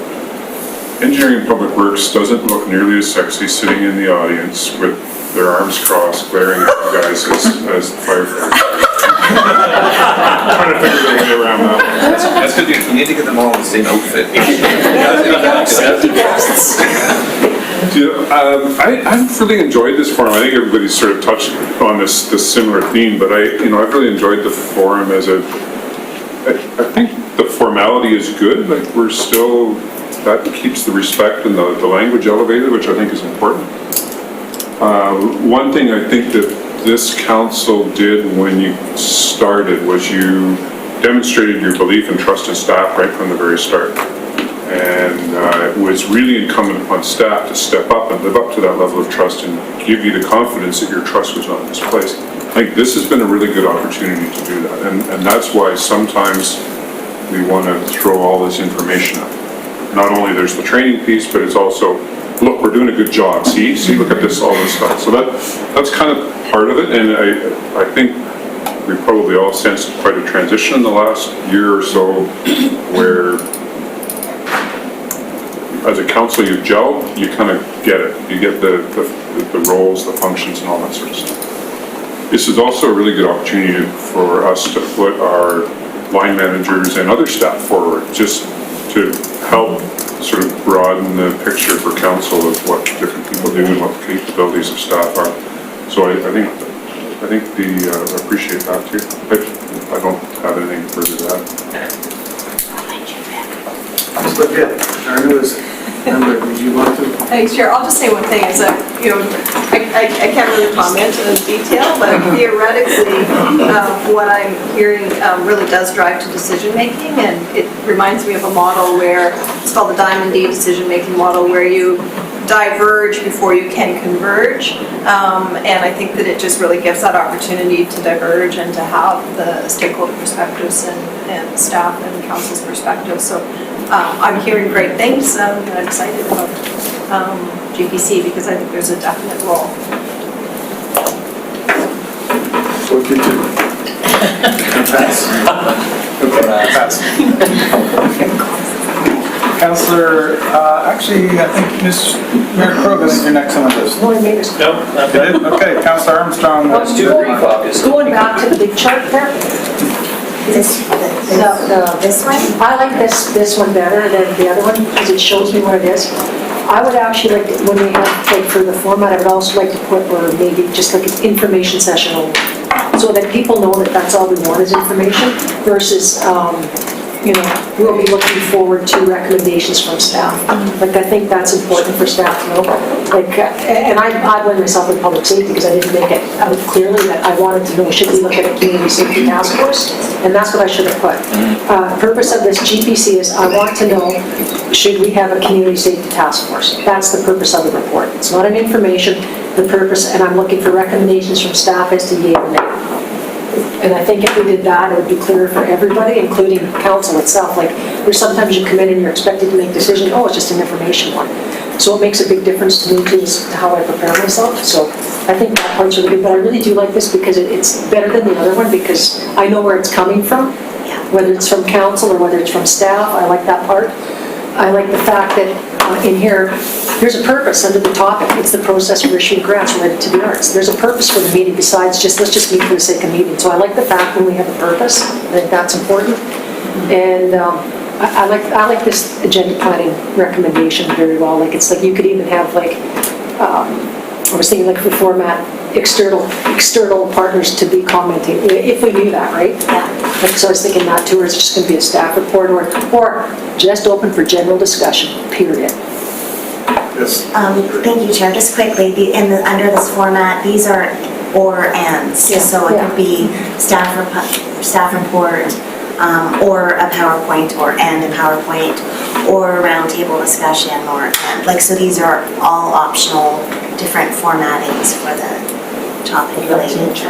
Just as a follow-up, I would just like to know which one it's going to be, though. If it's going to be one or two, or like, I know what you're saying, this is just I to think give an that's what we idea. would try to do is, at the planning stage, this committee will decide what's on that list. Are you expecting a staff report? Are you expecting stuff? Can I just add in one point to that, and it goes to what everybody said. If I'm expecting a staff report, I need to put in if I want a budget or not. Because if it's going to be something that's going to get to council, which if I think it's something like the Public Safety Committee for the sake of argument, what is the budgetary implications? And I think we need to make that clear in our request from the GPC that we are going to be looking at this as a possibility moving forward. So what is the budgetary consequences before we even get to a council table? Because if we find out something that we want to do may end up costing us an extra $2 million for the sake of argument, and going, not this year. We may not even send it forward this year. So I think if we had the budget beforehand, that might be helpful. I got Councilor Martman, then Brown, then I'll throw another one. So, thank you, Chair. I'm not clear where we are on the agenda. We're in structure moving forward. Oh, so we're not on the choosing what future. No, not there. We'll be there in a We need to few finish minutes. structure a little bit because there's still a question. Okay, I'll leave it then. So if we're okay with this kind of format, and then there's still the piece that we talked about the new ideas section, which is my sort of thing. And I heard we had given you only about as much as 15 minutes at the end of meetings. Maybe I shouldn't have said it that way. But the idea was to give you time, but we weren't getting enough time for you because everything else took so much time. So we need to protect a certain amount of time for the less structured part of the meeting. And you had indicated, I heard up to an hour. Is there sort of a thought in your mind about this? Or do we have it at the beginning versus the end? Like, I don't think we were satisfying your desire for more time to talk at the end of the meeting, so during the course of the year. So 15 minutes just wasn't cut. Is an hour, so how much time, and even in that, what's the format that you see? Is it just whatever? Or is there some structure to that process as well? Councilors Brown, Gosselin, and So, I think if we do this right, we really limit the need for notice of motions. So I think it's important to get right because it introduces a lot of stability towards the GPC, but also council as a whole. I think today it's going to take much longer, and maybe in the next couple as we work through it. But I would see it needing less time as we move forward because I think there will be less items that are just created on the fly. Looking at this list, and thinking back, I don't think there's been a ton of items that have been created on the fly. So I understand sort of the risk of creating too much time, but I think just over time it will work itself out and probably only need half an hour at most. Concur. Councillor Crowe, this part. Thank you, Chair. Yeah, just building on that, like, so my understanding of sort of new topics or topics is that in whatever time we decide to leave at the end of a meeting to bring these forward, as a councillor, I want to be coming in mind with like those 4 columns, so that when I put something forward, it's somewhat articulated, and that the discussion revolves around, one, do we want to go forward with this topic? And if we do, we know, and that's where the background, the reasons are. If we do, what format are we looking for it to appear, and what outcomes do we want at the end of the future GPC session? And that really should guide the discussion, so that at the end of that discussion, there will be a motion made for recommendation that we'll have this topic with this format with this, hopeful outcome at an upcoming GPC. Okay. Summed it up perfect. So, and then in terms of the timing, I mean, this is where, an agendas committee, but I think we can operate without one, but there needs to be some communication, because there may be nobody coming forward with new stuff for the GPC, or there could be 3 people coming forward that needs to give the chair a heads up so that it is adjusted, and just how are we going to be able to move that, or should we just always have an hour set aside, and sometimes we only use 10 minutes of it and we all get to go home early, or back to what other things, or do we want to set? So I was understanding that council might just come to the meeting and want to have a conversation, and things could be on the table at the meeting, but there's also the school of thought that maybe we submit that in advance of the meeting, and like to have this topic as a round table, new ideas stuff. Are you saying, that's what you were sort of just saying, or maybe I need to submit that earlier? Is the chair, or does the rest of the council need to know that, or they just kind of show up and let's talk about it, what do you want to talk about? Like, just sort of heads up or not? It's almost like a notice of motion. Just to build on that, like, usually there's like, okay, there's a bunch of emails on something, or it's like, oh man, we need to really deal with these neighborhood associations. I'm not spontaneously coming up with that at the meeting. Obviously, it's something that I want to speak to, and so I can give, you can give the chair heads up, or, potentially we could formally submit. I mean, it's very similar to a notice of motion, right? It's like, I want to have a talk. It's just sort of like, give sort of a pre-discussion around it, okay, and then we're going to have this thing, we all talk about it, whether we want to go forward with it or not. I'm not sure how we want to set it up, but. I'm just going to let Ms. Curry pop in. I know exactly what she's going to say, but I'll let her say it. You may not. A couple of things. One thing, for the time at the end to discuss topics and stuff, we're hoping to have the bulk of the meeting topics kind of worked out ahead of time. So we, at least the next quarter, or even going into the first half of the year. And then as emerging issues come up, they can be adjusted and stuff too. Just so it's not every meeting you're thinking of, okay, what's the next GPC? For a couple of reasons, that it doesn't give staff enough time to prepare, or the appropriate stakeholders enough time to come and present. So we do kind of need a little bit going forward, and then as emerging topics or ideas arise, that could form part of your discussion as well. And as for the structure or format of each of these topics that either staff or council are bringing forward, you can use that time to discuss kind of the format.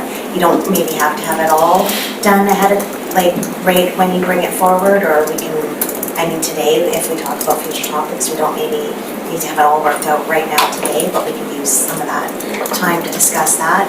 And the other thing about the new ideas and the notice of motion and giving the heads up, the time you use at the end of the meeting to discuss new ideas, it's for future meetings to discuss.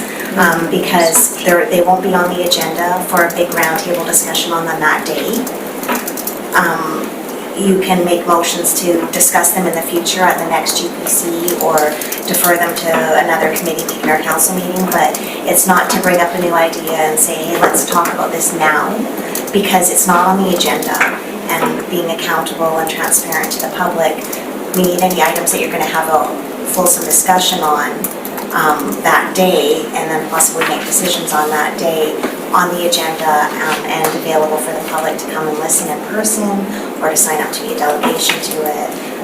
or to tune in if they weren't planning to type thing. So yes, your new ideas can come up and then they can be motioned to be discussed at a future meeting, but we need to give that heads up to the public. So just do it at the time, yeah. Councillor Hemmons. Thank you. This may have been stated and redundant, but I think probably 30 minutes at the end of each meeting, if we're going to be walking through this structure, that's going to give us some kind of foundation to build from. I think I've noticed that we often leave a bit at the end to talk about upcoming topics. We generally don't take that opportunity. So I can't see us then now needing an hour and a half. So if we now know these are the pieces that we want to cover, this is how we want it to look, then we can just have those ideas on the table. And alternatively, I think there's also value in saying, I think we need to talk about this, but I don't know how to talk about it. And just having the conversation here at this table of what do you guys think? Should we have a presentation? Should we have stakeholders? So we don't need to have it fleshed out at the moment. Councillor Marmon. Yeah, I concur. I think half an hour is plenty of time, and hey, if that's not working and we don't need that much or we need more, we can always change it, right? So I think it's a good place to start. And yeah, I envisioned it that sometimes we might have a topic that comes up that we think is important, and the majority of council, once we have around about 5 minutes or something, realize it's really not a priority for council and we can move on. So yeah, I like the idea of half hour at the end. Okay, one other thing we haven't touched on is another venue of how these topics get to the GPC is generally I'll put forward a notice motion at council and you guys will defer it to a GPC. So that actually gets put on a GPC. So my suggestion, I was just being kind of candid about the other thing. My suggestion is that maybe the motion at council defers it to the new topics of the GPC, and there it's fleshed out, because as it sits right now, if we have a motion to council to have it on GPC, it just gets put on GPC and there's no other conversation on it. So maybe that would be, if we are deferring to GPC, it goes into the new topics section.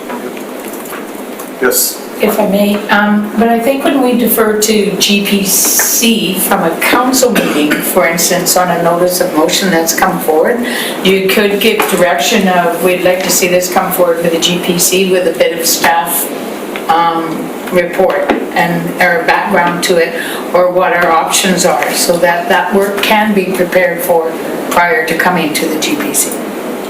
Yes, Ms. Gurry and then Councillor Brown. Oh, thank you, Chair. Councillor Brown, sorry. Just a good example is on this list right now, the women's participation and the child minding. It's on the topic list, so the formatting could be discussed at your time at the table. So it's not unlike what the chair was saying, that it's on the topic list, and now we're looking for direction from you as to what here at this meeting. Councillor Brown. Yeah, thank you, Ms. Gary. That's exactly what I was going to say again. I just would add, because I think the danger might be if we try to flush that out at council, if we're already deferring to a GPC, we're probably already in the heat of that moment.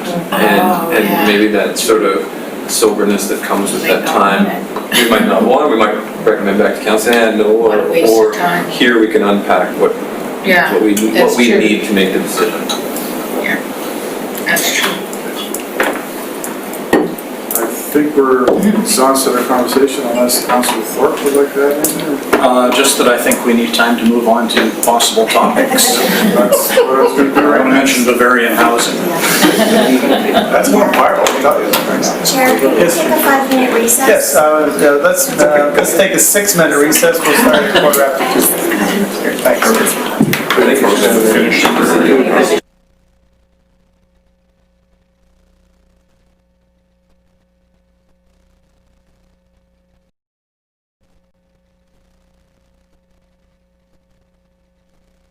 Could you better in the corner, like we were be in the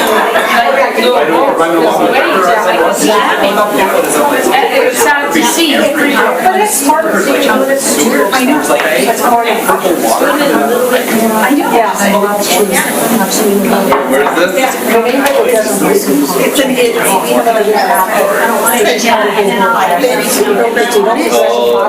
Like training sessions all over the place.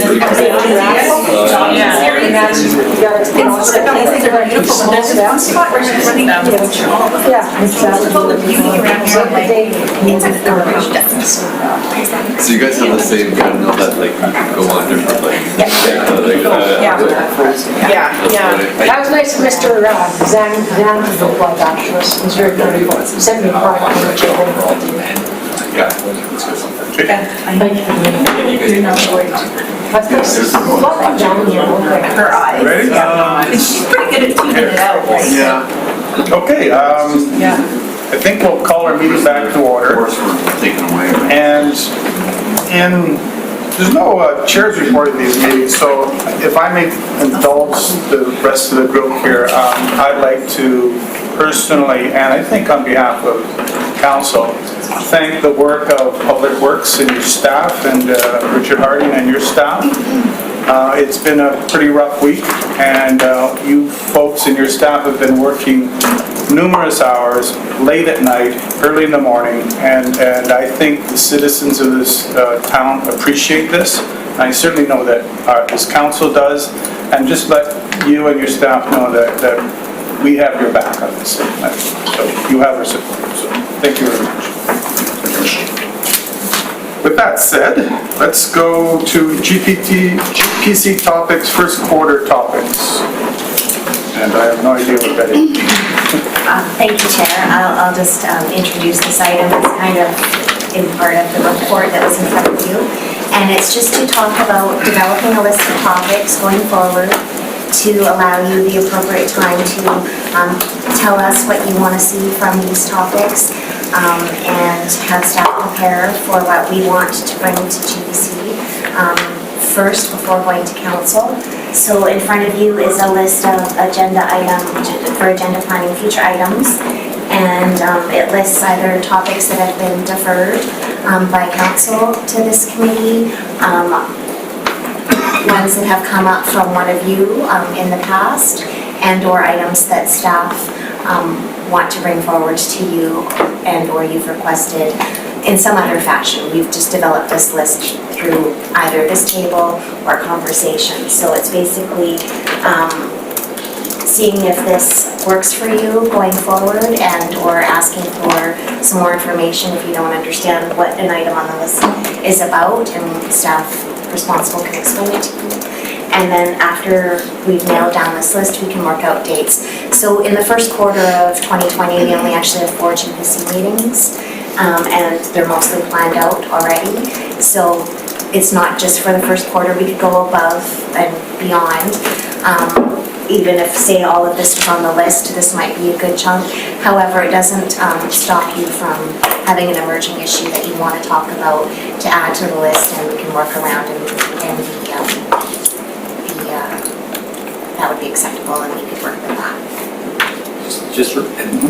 Sheila mentioned that we have 4 scheduled GPCs. This gets to Councillor Thorpe's issue, is we found ourselves feeling that we needed to schedule extra GPCs last year for different reasons. There might have been a holiday Monday and we missed it, and there was lots coming forward, and so that meant we were loading up the afternoon before a council meeting, and it was a long day.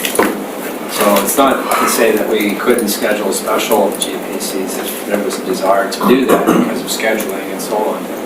But I think we needed to clarify that piece. So we did intentionally do that, and it's still possible to do that, though it's how much do you really need, want, and how much can we support on that. But otherwise, it's just 4 meetings.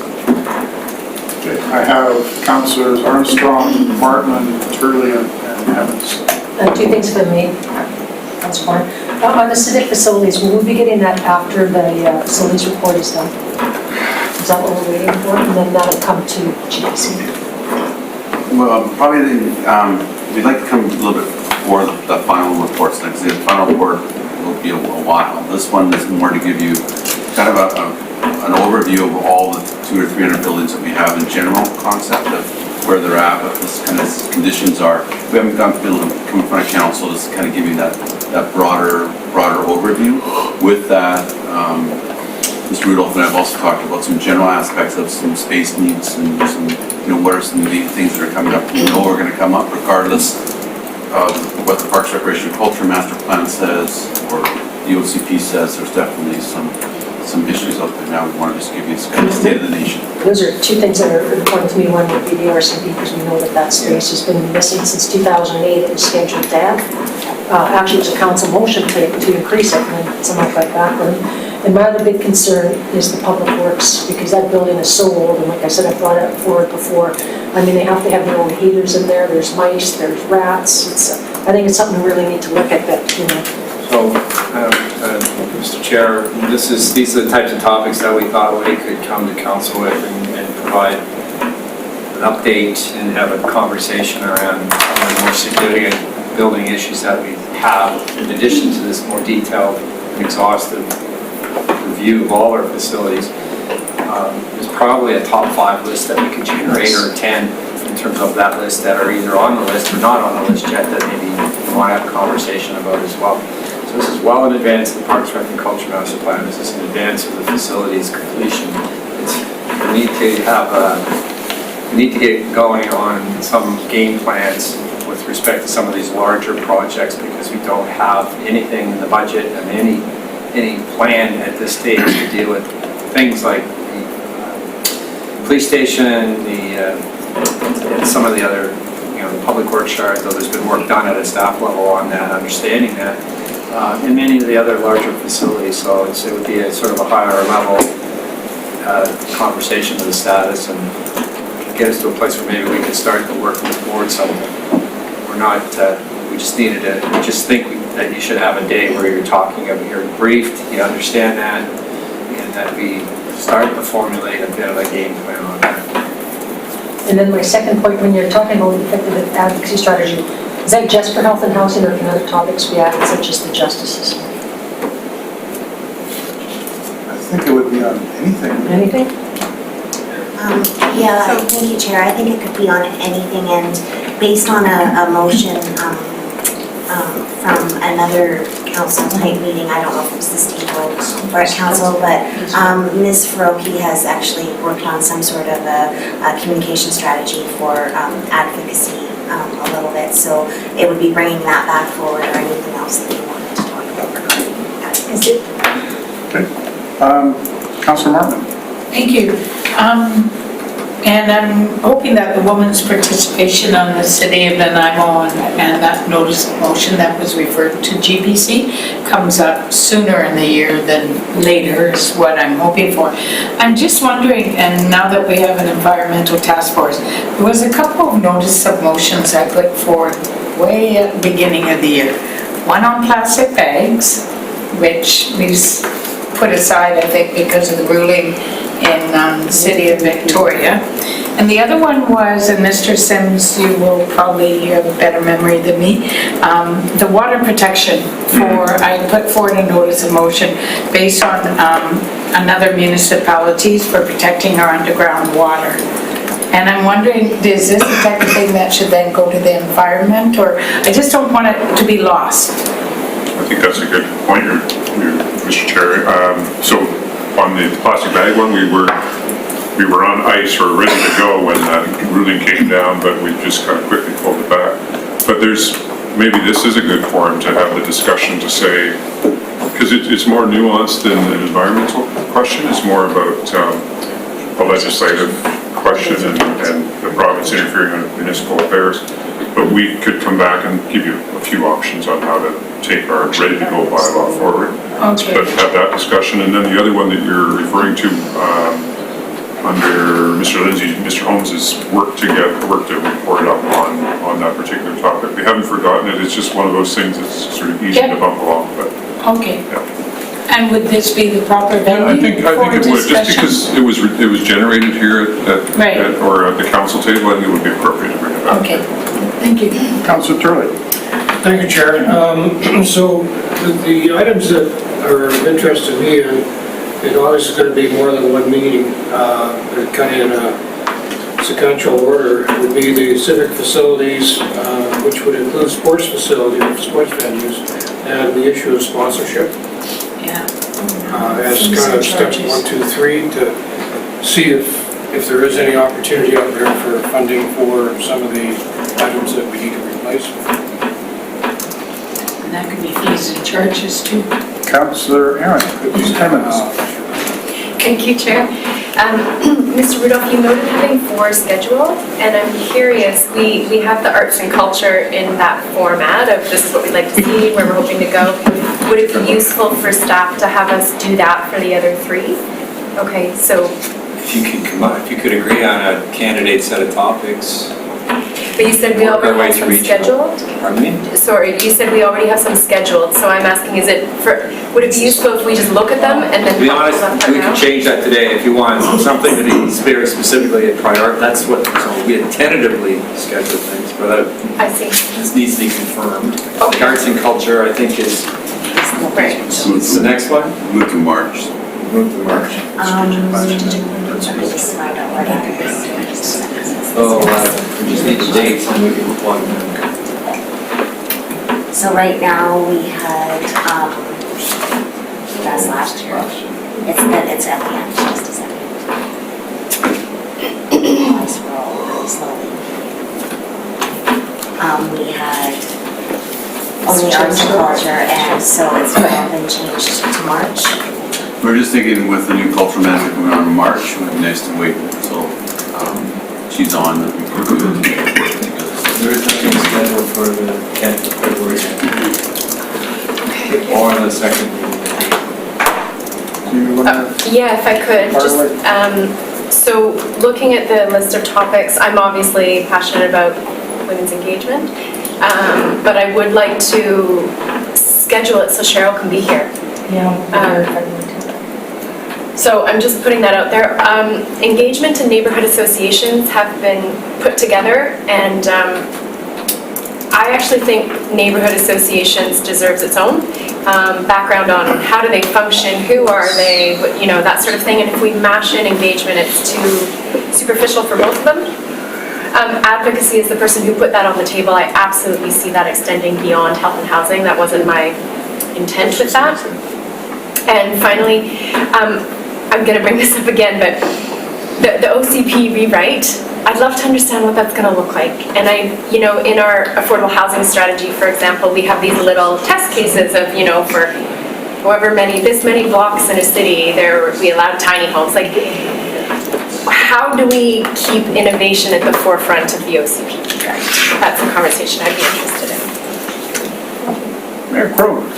Thank you very much, and so we all bring our biases to this. We have already filled our task force, most of our committees, and so the participation of women and diversity, because this is a bit shorter version, is not, how shall I say, a demanding priority, whereas I'm looking at sponsorship, and every day we're not getting some benefit out of a sign or a room, we're losing money. And that money could be usefully employed by the city in all kinds of other things. That's money no one has to pay us, whereas fees and charges is going to be a very difficult topic, as we well know. We've all already had a bit of correspondence on that. I'm not saying delay it, but that's one that's going to require, and I think Mr. Harding and this department, Mr. Rudolph, and corporate services are looking for direction on. Like, what is the philosophy going to be? Because that's going to guide to some extent what staff bring back for recommendations. So I think that's one we have to look at fairly quickly. And as I say, the sponsorship one, every day we're wasting money if we don't do it. So let's get on with that. The civic facilities is a longer term process, obviously. Sports venues and tourism strategies, though, I think tie in with our economic development, and I think that's important that we should be moving on that more quickly than perhaps some other aspects of it. The neighborhood associations, the engagement, I think is a longer term thing, and in a perfect world is important, but as I say, let's deal with something quickly where we might make some money and then talk about some of the tougher topics that are staring us in the face and others that might enhance the revenue of the city so that we can pay for all the good things that most of us want and can agree on. Councillor Finn, Councillor Park. Thank you, Chair. one question on process, and then I've got some topics. The first is, some of these topics are staff generated, like these are stuff that we should be looking at and need to review policy-wise, and then there are some topics that we have as council generated, correct? Yeah, and we'd show that on the chart, say if it's a staff generated one, it'd be listed as recommended, and then you have to decide if you yes or no. The Right. background would be, Yeah. which should reflect where it came from. Yes. Right, okay. And then that sort of adds, like when we're booking these, just sort of, we need to have that discussion then on priority of when these are gonna be happening, okay? Are we having that discussion of priorities now, or are we just choose, like, We could Mr. take Sure, the 3 or 4 topics and then go through the chart Okay. and fill it out why, then that would be. So come out of here with sort of 4 priority topics, and then we'll go on, the last half of this, we'll go on to talk about filling out sort of what they need to do. Yeah, so if we get the list of topics, or a candidate list, and then fill it out, and then make sure that we're clear on which ones come first and second. Some of them will take more work than others to properly line things up, so. So we kind of do it on roundtable right now on what your interests are in some of these topics, but somehow we have to pull it back together and say, okay, if we were to pick 4, what would they be for the next 2 or 3 months? And then, okay, now we've got the 4, let's go through each of these and talk about why, and how we want to handle the day, and then what's the outcome. So yeah, I don't have it defined in my mind, but at a certain point, I mean, I don't think we're all going to agree on what the priorities are. It's going to have to come down to, a motion, vote, and we can't sort that out and just. Even if we got 1. Yeah. So second part is just in terms of priorities for me, I think there are a few issues that are top of mind for me personally, and I'm thinking about the timing for the OCP. I personally would like to have a discussion on the neighborhood associations and how they're governed and managed and what their role is for input, because I think that if we have that discussion and figure that out, we could possibly utilize and leverage, getting community input into our OCP. So I'd like to have that sorted out before we go into the OCP process so that we can utilize our neighborhood associations and get as much public engagement through them and as possible. So that would be one of the priority topics for me. And the other is the advocacy piece on health and housing. Thank you. Councillor Thorpe. Thank you, Chair. So I agree with a couple of things that Councillor Geselbrock just said, and for me, one of the points that I noted down, and I wanted to mention it as a priority, was just an understanding of the OCP process and what that's going to look like, and a rough idea of timelines.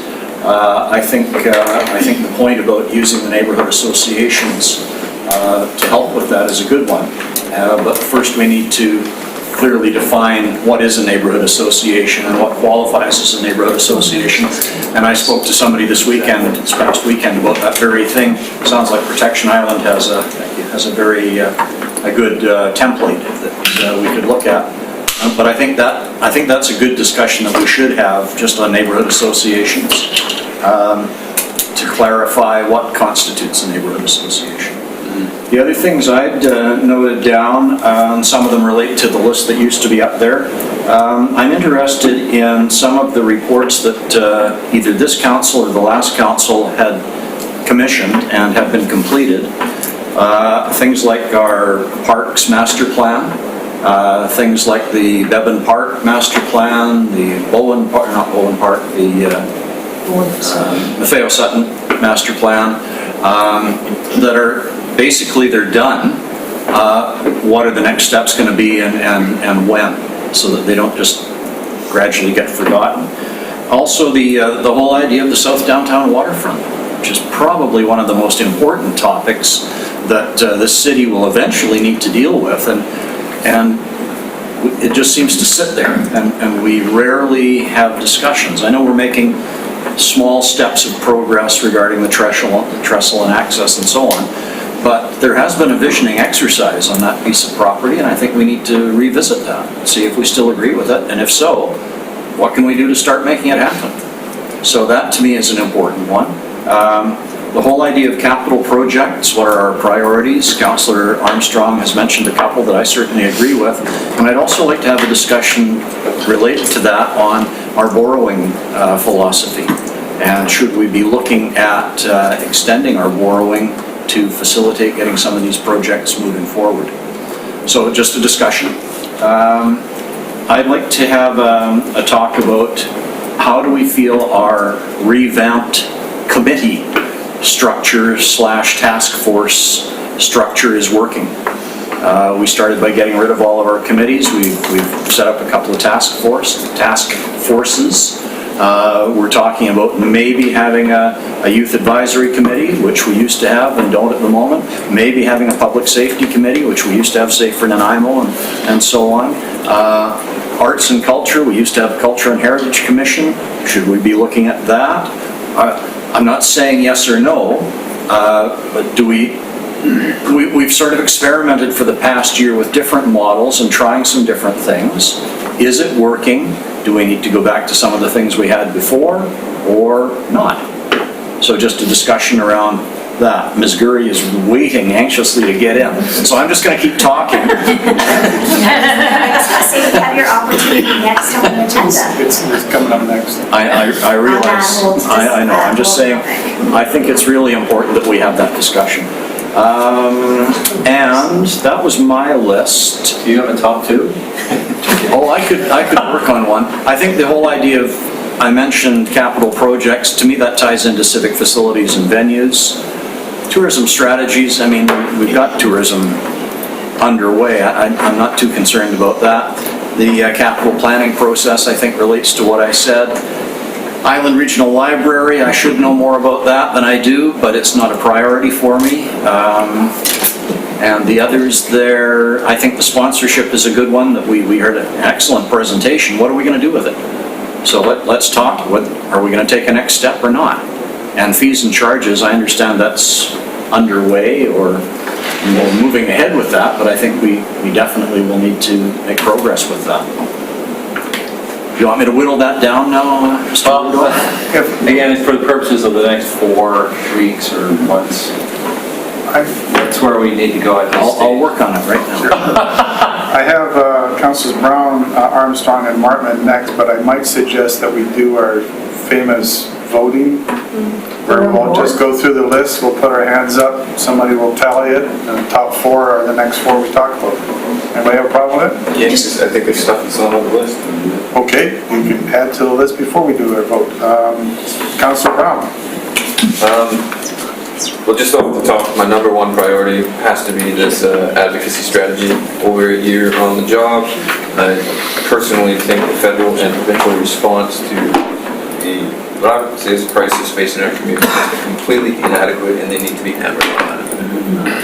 From our municipality, I think others will as well, but if nobody else is going to do it, we need to do it.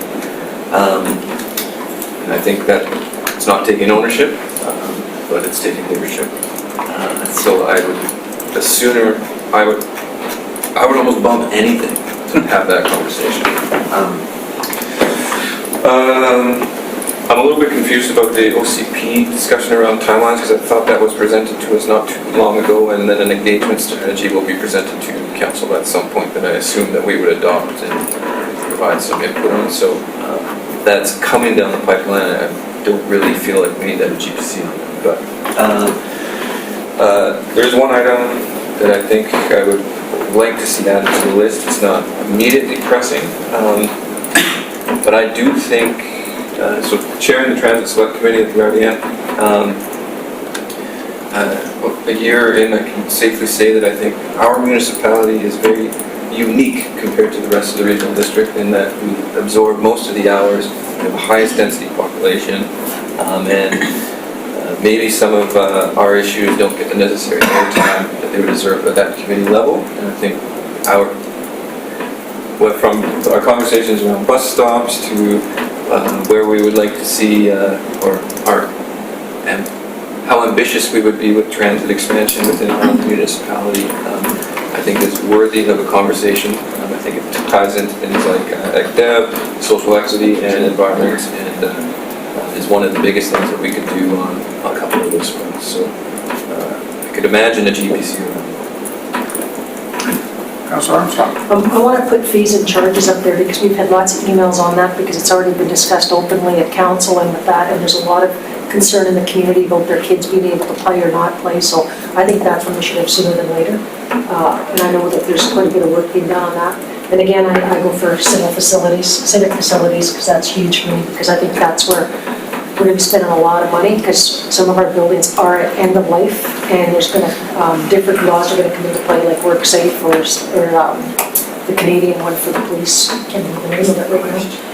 And then I think the other one would be, for me, I think I agree with the mayor with the sponsorship, but we're missing out on some very valuable dollars, which could help us to fund some of these other projects. Thank you. And I agree with Tyler that transit definitely needs to go on. Councillor Martin. Not maybe right away. Thank you. At the beginning of this conversation, I talked about the women's participation. However, that would not be in my top 2 priorities. And so it's the fees and charges, and maybe they could tie into sponsorship, because the sponsorship, maybe we could offset fees and charges. So I think that's, and along with the civic facilities. So, but I like your idea of doing a vote on the ideas. Councillor Hemmings. Thank you, Chair. So my top 2 would be neighborhood associations and advocacy. And just to clarify my point around the OCP, it was more that the OCP is often framed as an opportunity to be creative, and I'm not sure how those fit together. I understand we have a timeline, an engagement strategy, but I don't know where the innovation comes in and how we can help with that. I love the addition of One Port Drive and the South Downtown Waterfront lands. I think those are things we all talked about a lot during the campaign that I'd like to see us kind of be a bit more immersed in. Sponsorship is on there.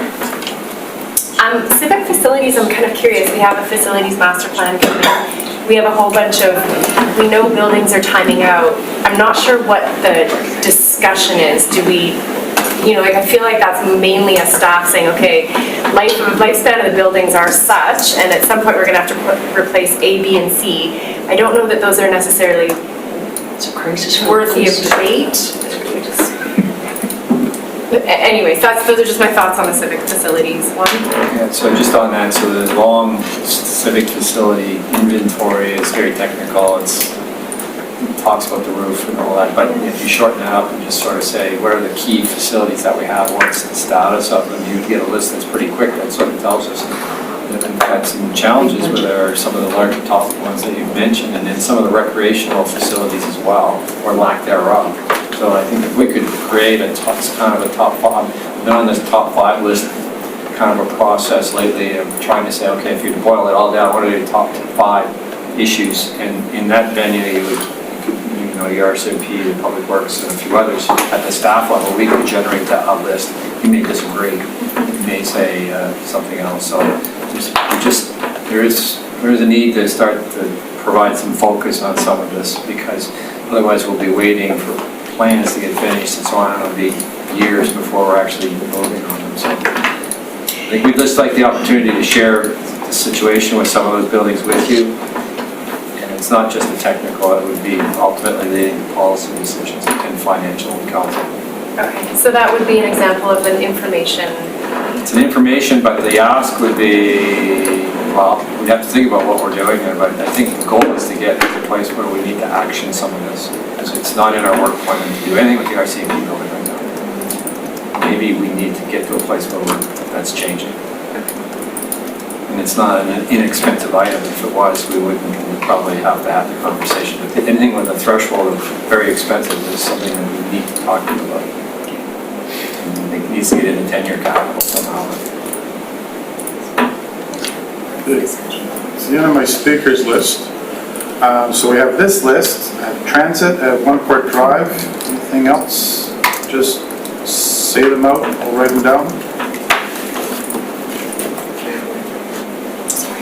OCP information.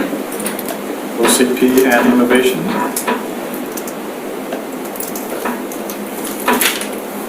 Anything else that's not on that list? Transit. It's on my list. Oh, sorry. Wasn't paying attention. Yeah. What are you laughing at? Anything else? Nice research. Going once? All right, so Sorry. we have this list plus transit, One Port Drive, and OCP and innovation. So I'm going to suggest that we just go through them one at a time. People will vote, and the top four will be our next four topics. And then we'll spend our time going through them. Yes, Jim? Point of order, how many votes do we have? You vote once for each one. So Or you don't like, vote. you like it or you don't like it. Oh, so we have many votes. You can have as many votes as you want. But it's pick four. The top four. Right, so if we all like That was the question, is what are you voting on? Is this important? Would you rank this in the top four? I guess, is that, Or is the question, how important is it to you? So they're all important. I think maybe if you just all have 4 votes and put your 4 down to the, and then if all of you. How many times have we had this conversation? Six votes, six votes, six votes. Because I don't care about 3 things, I only care about one, so I would vote for it. All right, Split the difference. As So- chair, you decide. I'm just trying to figure out evening, and I don't trust any of you guys to not vote 5 times. That's right. Smart call. So let's go with Ms. Gurry's suggestion. You have 4 votes. We're looking to choose the top 4, which would be the next 4 topics for GPC, which would fill up our next month and a bit, 2 months. And then we will, at that point, go through them and sort them out according to our new matrix, okay? So, civic facilities, conditions, plans, and objectives. Yeah. Who's voting for that? Are you guys helping me? 1, 2, 3, Civic Or- facilities. Civic facilities. 1, 2, 3, 4. It's our biggest budget item. Sports venues and tourism strategies. 1. Capital planning process. 1, 2, 3. Sorry, Laura. Vancouver Island Regional Library overview. Glad we didn't throw that one on. Arts and culture. That one's already being That's done. booked. Oh, yeah. That one's booked. It's booked, but it's also bumped up, okay. Oh, right, yeah. Yeah.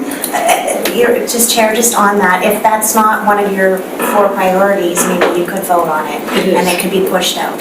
So maybe do vote on arts and culture. But then we want 5. Okay, all right. Visible. Okay, we'll just It's go. already there. It's already Timing there. it? I think it's already there. It's okay. It's already there. So, this is a weird one. You could almost go engagement and focus on neighborhood associations. Just the neighborhood association? Neighborhood associations. 1, 2, 3, 4, 5, 6, 7. You didn't see my hand, it went up late. Women's participation on City of Nanaimo committees, task forces, and child minding reimbursement for members of council except the mayor and city committee members. Grandchildren. I have grandchildren. I've let him twice, okay. I forgot how many I times. have to remember how many I gave. I think you're at 7. Effective advocacy strategy. 1, okay. Then you almost got me. 4, 5, 6, 7. Okay, social procurement, part 2. So on that one vote, on that one, Chair, is that one that maybe would be better held with the Finance and Audit? Because it does need to be done, but we could maybe have it done at the Finance and Audit Yes. Committee. I was going to ask you to make a Yes. decision on that. Part 2 does need to be done. We do need you to prioritize or narrow down the focus, so we'll just take that one off of the list. Anybody have a problem with that? Can I just have a question on that? Sure. I think at the last discussion, there was going to be a consultant that was being brought in that discussion. Would that be part of the? That's correct, but it was decided at that meeting that rather than her interviewing each one of you, Yeah. that you would do it at a table Yes. format, but we'll just do that at a finance and audit instead of. Brilliant. There's also an issue of the procurement policy generally is under review right now, so we need to kind of Get it done. figure out how this fits into the bigger, and so there's a staff-derived kind of initiative there. could be delayed, but it's. Okay, next is sponsorship. Can sponsorship and fee and charges come together? I don't think They're two so. separate things. Two separate things? Different. Okay. Both financial. I know, I only got one left. Back again. Sponsorship, I want to remove one of my other ones, switch it. too late. Fees and charges, It's huge for me because the public's only it out. 4 for that one. Transit, One more. 3. Sure, I'll go 6, 4. He's already voted 5 times. One more drive. You can't do it, he's got 6 votes. So where- one Fort Drive. I got two. For which ones? If I could vote again, I would. Unlike some people, I'm restraining myself to 4 Someone votes. voted 5 times. So how many for Fort Drive? 3 and 3 for transit? And 3 for transit. There's 3 for transit because Don already used up his votes. That's why I don't like this discussion. Please choose. That's why. I think we should have used the red dots. And the OCP and innovation. Nobody else. You didn't vote for yourself. What are the priorities? Okay. We all know what. What have we got, Sheila? Okay, so we Yes, Mr. Arnie, you get a vote too? No, I don't get the vote. Just clarification on the fees and charges. So we already did a fees and charges GPC. So we're thinking of taking a little bit we got from that and bringing a finance and audit report. Oh, With the okay, idea then I want to that- change my vote. That if that report doesn't meet your needs, you can always send it back to Sponsorship. GPC. But we're hoping to move that. Oh, then I changed my vote too. Transit cost us money, sponsorship makes us money. I'll change it to sponsorship. All right, it I may want be to a- change mine too. It may be a moot point anyway. 2 more on sponsorship, that makes 5. Yes, I accept that. Do we have a top 4? 2 of us went over the sponsorship So, fees. advocacy had 7 votes, so it's definitely Boom. the first. Neighborhood Yeah, do you have questions, Scott? No, sorry. And then what was next? Neighborhood associations at 7. Neighborhood associations had 7. Next, Sky, or? Civic facilities and fees and charges both had 4. I'm switching my vote from fees and charges based on what Richard said over sponsorship. So we're gonna Since it should remove be fees on- and charges from the list and do it out of finance and audit? Richard threw a You pink move yours into to our sponsorship plan. too? Yeah. Yeah, so 2 more in for sponsorship. Me too. 3 more in for sponsorship. Me too. So 3 more. Sponsorship is at 6. Okay, so Okay. that's, So sponsorships at 6, and then after No, it should that, only be 7 because I had 4 and there's 3 more. 3 times for 3. doesn't so we matter. want, who's the force? Who's the force? Which one's the force? Doesn't matter. Civic facilities and fees and charges, well, that was out of finance. and So civic facilities says 4, so it's the 4th one There then. you go, we're done. Yeah. So Sheila, do you want me to read out the top 4 just for clarification? Yes, please. So effective advocacy strategy, neighborhood associations, sponsorship, and civic facilities. Perfect. There we go. Plus arts and cultures. Yeah. It's already in. So now we get to work. Which one do you want to start off with? Yes, Councilor Hamilton. Thank you. I'm just gonna actually take a tangent here. Don't change your vote. No, I'm not gonna change my vote. Sheila, would you mind going back to the earlier slide? A question. This one? No, the one you were just on. The PDF. Okay. Oh, it's okay. Oh, we did. There it is. Thank you. So, I don't know if this is the right spot, but I have a clarifying question about the women's participation, and I know it's not on our top 4, but I believe during the discussion, we had said we were going to take out child minding reimbursement for counselors and put that with the remuneration task force. So I think we know that those 2 pieces are, I think, what made, what am I trying to say? I think if we remove that, we're going to have an easier conversation, and that naturally falls with remuneration. And I also, just in the spirit of transparency, want to share with the engagement piece. I know we've separated it from neighborhood associations, but the Community Engagement Task Force is meeting again to talk about their recommendations to council. So engagement may yet unofficially? come, unofficially, yes. Well, of course, unofficially, the task force doesn't So exist anymore. they don't even exist, period. Members. Members of the task force. Former member. Former members of the task force. And not all of them have been invited either. Okay, folks, we're going to hand here. So let us start off then with, I believe the top two were advocacy and also neighborhood associations. So let's start with advocacy.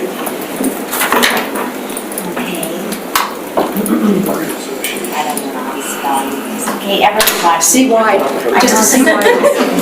Yeah, That's it.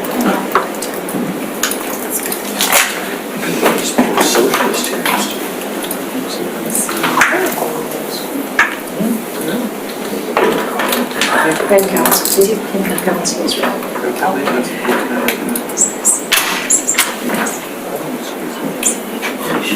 If we talk about our outcomes, it'll help us format our background and format.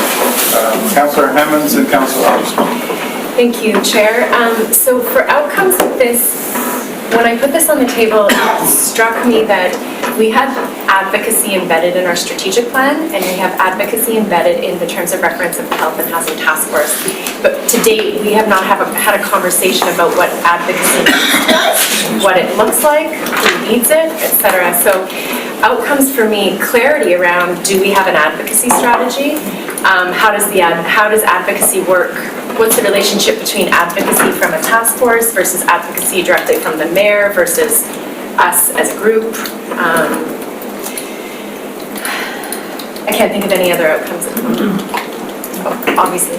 Mine is communication strategy for an outcome to the public, because we know that we've done a lot of advocacy, but because some of this stuff has been done in camera, we haven't been able to release it. So how do we get the message out to the public that we are doing certain things? Because some of our stuff is bound by in camera, like when we're dealing with BC Housing, there's stuff. But I don't think there's anything wrong with saying we continue to advocate with BC Housing. Like, I think that message can go out. We can't advocate what we're doing with them because of the in camera, but I mean, that's one of the questions I hear quite a bit is, what are you doing around the advocacy? I hear a lot around advocacy for the justice system, that people are tired of the catch and release program. Like Chase Goodell just caught again 100 and some criminal records, and what's going to happen when next, right? So I think the advocacy piece, the justice minister, what are you doing when you're doing the catch and release, and how are you helping these people that do need, because a lot of these people only get treatment by being incarcerated for 2 years or more, so they can get the actual drug and alcohol programs. That's one thing. I think another outcome for me is that we actually get facilities to deal with addictions and mental health in our communities. Another one, like we were unsuccessful, or the city was, the partners were unsuccessful in getting the foundry. Why? When we've got the highest child poverty rate, we've got all these issues. So I think for me, those are some of the outcomes I've been looking for, and I got some ideas of how to get there. But Councillor Brown? Yeah, I think those are all good points, and for me, whether it comes from the task force, whether it comes from council, I think it needs to be clarified. But I personally would like to see a strategy developed by council. Like I said earlier, that just hammers the province on these issues. The very fact that we were overlooked for the founder is extremely disappointing. It boggles my mind that we even need to make a case for that. So whether it's that, whether it's something else, we absolutely need to. And same with the federal government. And mentioned it to the mayor, but I also think, based on the Green Party platform and our party being our riding being a Green MP, the biggest thing he could do for us and also his own platform would be to advocate for the doubling of the federal gas tax funds, the permanent doubling of it. So I think there's things that Mr. Manley could also be doing for advocating on behalf of council and municipalities. Councillor Thorpe. Thank you, Chair. So as Ms. Gurry is typing there with no spelling mistakes at all that I notice, develop a strategy, council develop a strategy. I guess what I would be more interested in is, do we need to get some expert advice on what are good strategies for advocacy and lobbying? Maybe what we're doing is not working, not effective, but rather than us try and brainstorm, maybe there's resources we can turn to come and give us some advice. Councillor Hammond, there's nobody else, so go for it. Thank you. I echo that entirely. I think we do have unwritten advocacy strategy, but if we could hammer down with someone who understands how lobby works. We want to have 6 meetings with ministers this year. We want to write 10 letters from the mayor. Having some sort of outcome that we can feed into to say, yes, we're actually mobilizing an effective advocacy strategy. Whether we get things like the Foundry or not, we can demonstrate that we're applying pressure in the way that people expect us to. Councillor Armstrong, and then Councillor Wright. For format besides expert advice, I also think we should be talking about one-on-one meetings with ministers, and those be publicized, like when we were at the EBCM, we did have those meetings, but unless, like I posted it in mine, but people didn't realize in the city that we have been doing that, so I think we need a communication strategy for a format, not outcome, a format. So is at the meeting, you want us to have a report on our communications so far? Yeah, we need a communication strategy. So would that be an outcome of the meeting or at the meeting you want us to? Yes, it's part of the format. Okay. And then on communications and advocacy to date? Yeah, as well as one-on-one meetings. See, there's a spelling mistake. But then it just does that for me. And then Ian's just never seen the red line when he types. I see it all. I think the other thing, one of the key pieces that we're missing is we need the public to get behind this. Without the public behind us, it's irrelevant. And I mean, speaking to the career politician, if city councils, it's like we talk about, we have our chronic people that, we hear from regularly, and it kind of goes in one ear out another. But when you get new people, you start to listen a bit more. If I have like 40 emails that come in from names I don't recognize, I'm going, oh, this is a big issue. And it's much better than a petition instead of getting one document with 1,000 names, getting 1,000 letters. So I think we have to also involve the public in our advocacy role too. Like the mayor's very good at that. This doesn't belong to the city. Health and housing actually, even though we're doing it, actually belong to the provincial. That's what we pay tax dollars for. We don't have control over that. It doesn't matter what we think, we don't have control over that. So that's where you need the public to get behind these strategies. Or we can say we want to do all this, and then they put it to the public, and 80% say no. We've wasted our time. So I think if we don't have the public behind us on this strategy, it's not going anywhere. Councillor Wright. Thank you, Chair. I'm just kind of throwing this out there because it's a half-formed idea, but just looking at the linkage between what we'll be discussing and sort of what is being produced out of the House and Housing Task Force. Like I know, the last presentation we had at council, there is a consultant that's going in and doing a very systemic analysis of the services in our community. And there's sort of milestones in that analysis, but they're going to be coming out, with some needs that we are going to be needing or identified gaps that we can be updating the province on as we make our way through this analysis, and just making sure that information from that body is being integrated in what we're producing. And so I don't really know. I just wanted to kind of put that out there as a consideration. Councillor Brown. Now that you mention that, I'm just wondering if the timing of this particular meeting, February 10th, might be too soon. So, Why don't we continue? Just continue doing it, and but we we can can sort do the the date. dates out afterwards. Yeah, do the dates later. If I may add, I think our outcomes are too broad. But do we want to develop a strategy on advocacy? And then do we want to develop this council's views on X, Y, and Z, and then plug that into our strategy? So that your strategy is overall, and then as you make decisions on public issues, you then plug it into your advocacy strategy, and then you go at it. So I'm thinking that might be something. Otherwise, there's a ton more things we should be advocating on. We won't be able to get done in one day.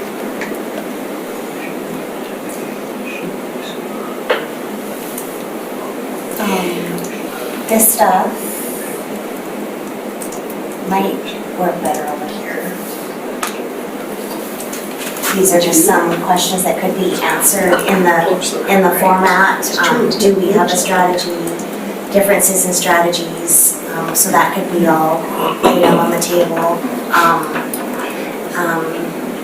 Your discussion on the developing of a strategy around advocacy for the public and what Councillor Armstrong was talking about. So all of those things could be discussed in the format in either a staff report or a presentation. We have an expert come in and talk about it.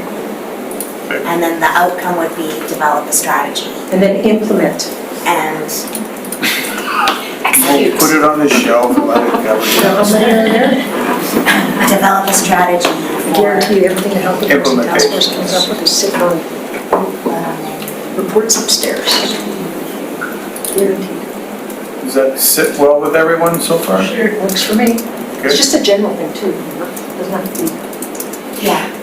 Yes, Councillor Hammonds. Thank you, but I do think you raise an interesting point. We want to have a strategy around how are we going to communicate with the province and our MP, but then also what are we going to say when we do communicate with them? And I think that that's actually, given the last few months and just the media we've seen, that's maybe the more important conversation. So I think having them together at the same day if possible would be ideal. Mayor Crowe. I think we've somehow forgotten that we did send a letter to Minister of Health and Addictions asking for two very clear asks, to which we have not had a positive response, including, a facility, therapeutic community, full care residential facility / whatever the language that we use. We didn't use that language, but we all know what we're driving at in terms of providing something that takes a somewhat more imaginative approach to dealing with the severely addicted and those suffering from mental health issues. So it's not like it hasn't been. But I think you're actually proving my point, because we did send a letter and we didn't get anything back and then we just dropped it. Well. So what do we do next, right? And maybe, If I may respond. We didn't respond Getting a strategically. response from a minister, even when you're an MLA in government, for God's sakes, takes 2 or 3 months. That's the way government unfortunately works. I mean, may I make a suggestion around this? There is a throne speech coming. And that will be followed by a budget. And my suggestion is at that point that we have a fulsome discussion and time that discussion in terms of a civic response for the city of Nanaimo. Because if you don't see mention in the throne speech of what I will call a provincially based strategy that addresses this as the issue, because we've said it all before many, many times, that it's the topic that people talk to us about. With great respect, we had a discussion this morning about snow removal, but when the snow's gone, we'll be back to talking about the weather, as good Canadians do. We'll be talking about housing and homelessness and addiction and street crime and the mentally ill in our streets. That's what we'll be talking about. And so if the province hasn't moved forward at that point, then for what it's worth, if you hear the frustration in my voice, the gloves are off. What does the gloves off look like? The gloves off looks like. That's exactly what I'm trying to get to. What does that look like? The gloves off looks like articulating a position for the city of Nanaimo, consistent with many of the other mayors in this province and councils in this province who feel exactly the same way. They've been waiting and waiting and waiting. Their streets are still filled with people who can't care for themselves and who are literally dying in their streets, and they want something done. They want the province to recognize that this is a priority. When you have a standalone Ministry of Mental Health and Addictions for 2.5 years, you're expecting some genuine results. But keep in mind that when you go to war with the senior level of government, which is what some have suggested basically here today, there are consequences to that as well. But I think as I say, I mean, I'm prepared to be patient until this budget and this throne speech. So without debating that whole thing here. Exactly. The timing of that is, as I say, we're going to talk about the timing, but I'm speaking to Councillor Brown's point. So thank you, and I would imagine a strategy on an advocacy strategy and implementation, we'd be able to fit into that when that comes up. Yes, Mr. Chair, and I added, based on Councillor Hammond's comments, and to who and how, and that would be part of the discussion, whether it be a round table, you guys work it all out here during that meeting, and then that gets put into the strategy that you developed for. Are we okay with this? Yep. Can I move on to neighborhood associations? Yep. Okay.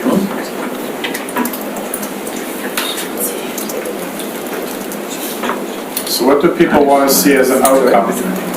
Councilor Armstrong, I should just write you down. Yes, go ahead. I want to know how many we have and how many memberships, because I know for a fact, one's got 2 members, another one's only got 4. And the reason that I want to know that is because if we're expected to take that is when we get our reports for rezoning and stuff at the neighborhood association, and 2 out of 100, because the rest haven't been invited to it, is huge for me. So, and what location they represent. That wouldn't be an outcome, it'd actually be an input. Yeah. So Okay. that would go in the column over. Councilor Brown, Okay, Councilor thank you. Jessenberg. This may be a challenging one, and but I think it warrants conversation. As a potential outcome would be a formal process for acknowledging the neighborhood association. Thank you. We actually have one. There's policy. That would be another input. So we do have. Councilor Jessenberg. So I think that as an output, I like the formal process recognizing neighborhood associations. Upstream of that, it would be good what information that we do have on the neighborhood associations and what our current policies are on them. I'd like to see that information. And then also too, I'd like to have a discussion on what our neighborhood associations values to us as a city, and if they have a valuable role in terms of moving forward public engagement and input on zoning decisions, if we have a policy, review it, but create a formalized process that recognizes when is somebody recognized as a neighborhood association, because as a councillor it's confusing when we're having zoning amendments, the neighborhood association comes up and how many people they represent. And then also, if we do have a formalized process, how we can leverage the neighborhood associations for community engagement to receive valuable input and be able to utilize it for when we're doing neighborhood plans, and how we can utilize them to really maximize input in our OCP process. Thank you. Councilor Thorpe. Thank you, Chair. I agree with the points of Councilor Geselbrecht, pardon me. First of all, I think I see Councilor Armstrong has found it, but we do need some background about what currently exists.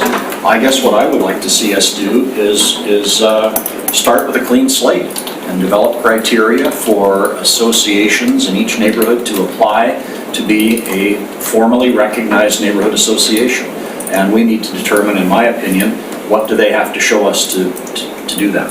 So do they need a number of members? Do they need to be a society? Do they need to have a charter? Whatever.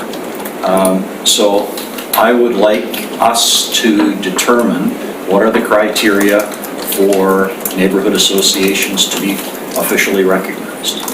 And then once we have that, and it's a level playing field for all of them, we can identify ones that are legitimate, and then we can use them, I think, to great advantage to get input on not just zoning, but a lot of issues. But right now, quite frankly, when it says neighborhood association, I don't know if that means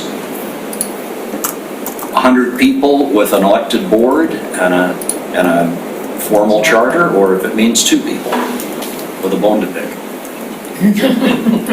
Councilor Hammond, is there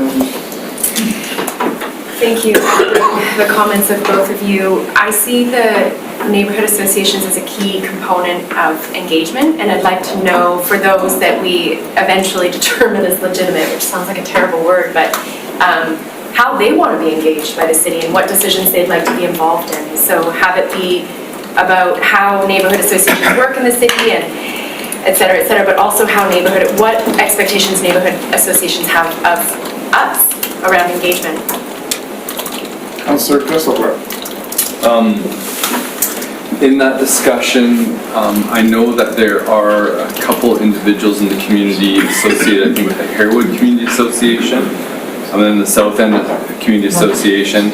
I think they might be the chairs or whatever, but I think it would be interesting to invite them to the GPC and either have them provide input through a presentation, or just be available to ask us questions as we go through the discussion. And then, once we've had the discussion to see what we believe the value of the neighborhood associations are, how we want to formally recognize them. I think also looking at, do we want to consider providing some resources in their governance? For example, if you have a set amount of membership and meet these criteria, do we provide $2,000 for administration, or do we provide some type of training in terms of governance of them to have that part of the discussion? Yeah. And Ms. Mercer. I'm sorry. You knew where my brain was going.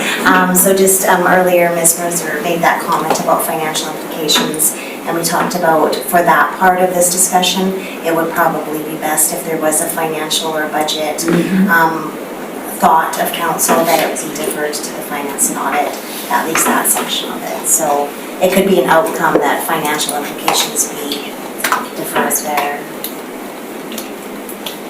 Mr. Chair, I just, as we were talking about this, and we need to also think if you're going to have a session on this, what's the involvement at the first conversation about this by the neighborhood associations itself?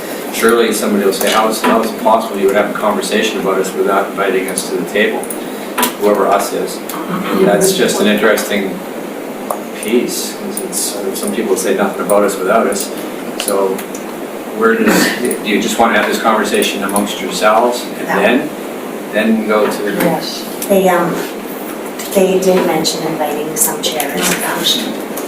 I found with the first meeting, it's just an information session, and then you schedule how you're going to work on the topic, or even on the first one, there might be some that suggest, well, why didn't you invite us to the first meeting? It's intentional, you're either going to...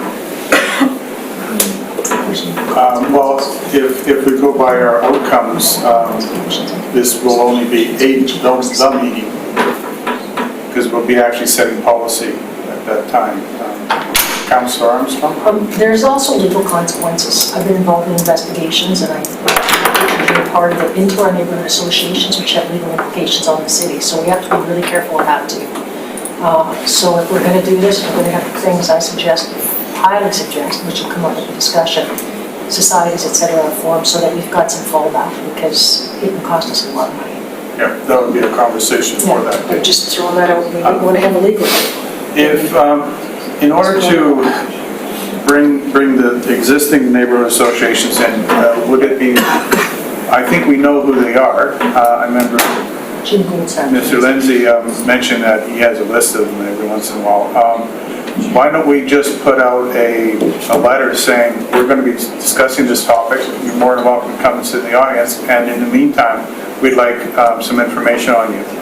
Like, just give us a write-up on who you are, what you do, how long you've been around. And then, well, maybe even updated. Jim updates, Jim Goldsack runs them all. I think it's a legitimate question, is this is one of those topics, maybe there's 2 meetings involved instead of just one, just to kind of get a preliminary set of information, and then you plan how you're going to engage or have some clarity. So it may not be practical to achieve everything in one meeting. You might two-step out of it. So in that way, you created the safeguard of, we're going to create an opportunity to engage, but as our first preliminary goal, we're just collecting information. This is our best one, right? I don't know, I'm just throwing that out there. You might two-step out of it. That's good.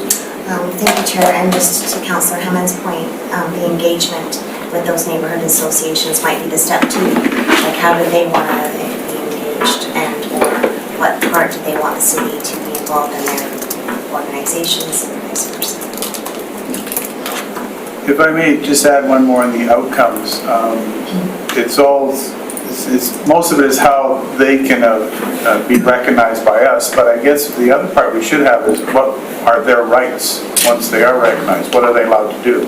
What would they expect from the city? Those things. Councilor Brown. As I'm looking through this, and I'm just wondering if this is a sort of a multi-step process. Establish a general baseline of maybe expectation around what council might be looking for in terms of how we view neighborhood associations, what we might see in the future, and then taking that out, if we're at a place that we're comfortable with that, to get some feedback on it, ask some of these other questions before we finalize the decision. Yes, Councilor Desperate. I like the sound of a two-step process. I think the initial meeting being one where, if the staff person who's going to be stewarding It's an this. information session where you're getting briefed, and you can start the game plan, bit of an engagement. Brief, have a discussion, and then look at it. That would be the first meeting's outcome, the briefing, status, as we understand it, maybe not accurate either. And then sort of the second step would be developing an action plan around that.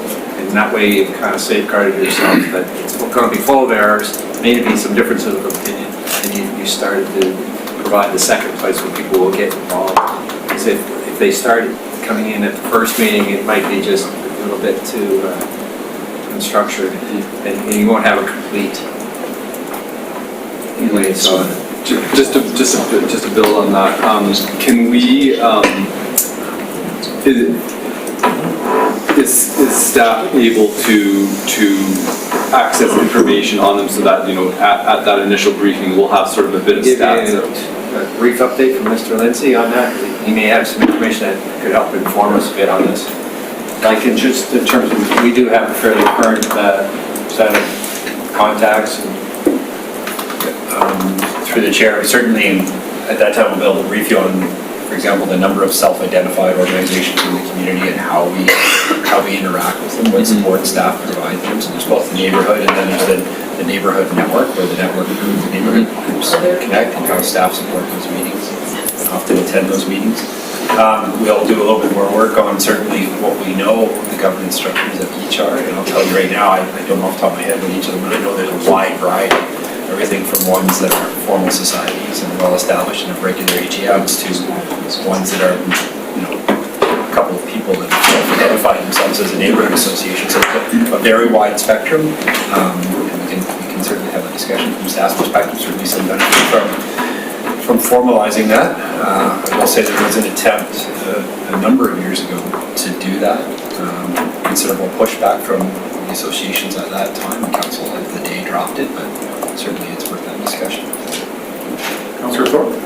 Thank you, Chair. And I think this whole topic or conversation can be framed around the honest intent that we want to be able to use community associations to effectively communicate with our citizens, and we want to be able to hear from them and know that they are actually representing that neighborhood. And when I hear Mr. Lindsay say that some of these groups, most of them or all of them, are self-identified, for me that's problematic.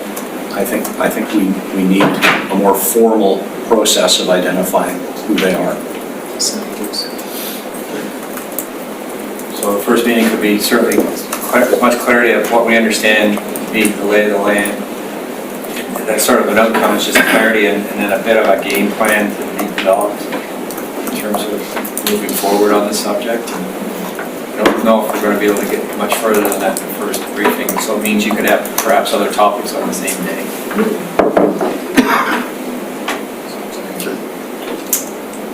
Anything else? Let us flesh out sponsorship. So, here on council, we had a briefing from Mr. Roots as an example. He lives in town, he's super busy, his schedule is ridiculous. So if we are interested in bringing him back in to have a second conversation or a facilitator like that, it would be somewhat predicated on his or somebody else's availability. He did outline a couple of options for council, steps that you could take, and then a cost offer on that, so that's one option. I'd suggest that would be a logical go-to on this. It's just a matter of finding a time that he's available and then coming back to do that more thorough, which is what he's doing with a lot of municipalities. He was in North Van last week. At least he was hoping to be with the weather. I ran into him. And then go to the next level, and we just bring back the information that was shared with you, and then sort of options for moving forward or not on that. Councilor Turley and Mayor Crowe. Yeah, and Chair, my thought on the sponsorship was initially that we had kind of a list of public facilities that we were looking to fund for improvement. I kind of thought that would be the first step that we should look into, and then to try to once we know what we're looking for, then try to find a sponsorship for that. Now, maybe that's farther down the road and we need more learning on what sponsorship's all about. I'm not convinced we do. I think we already had the presentation. Yeah, his suggestion was the first phase of this is an inventory of sponsorship eligible assets, even events. It's more than just capital.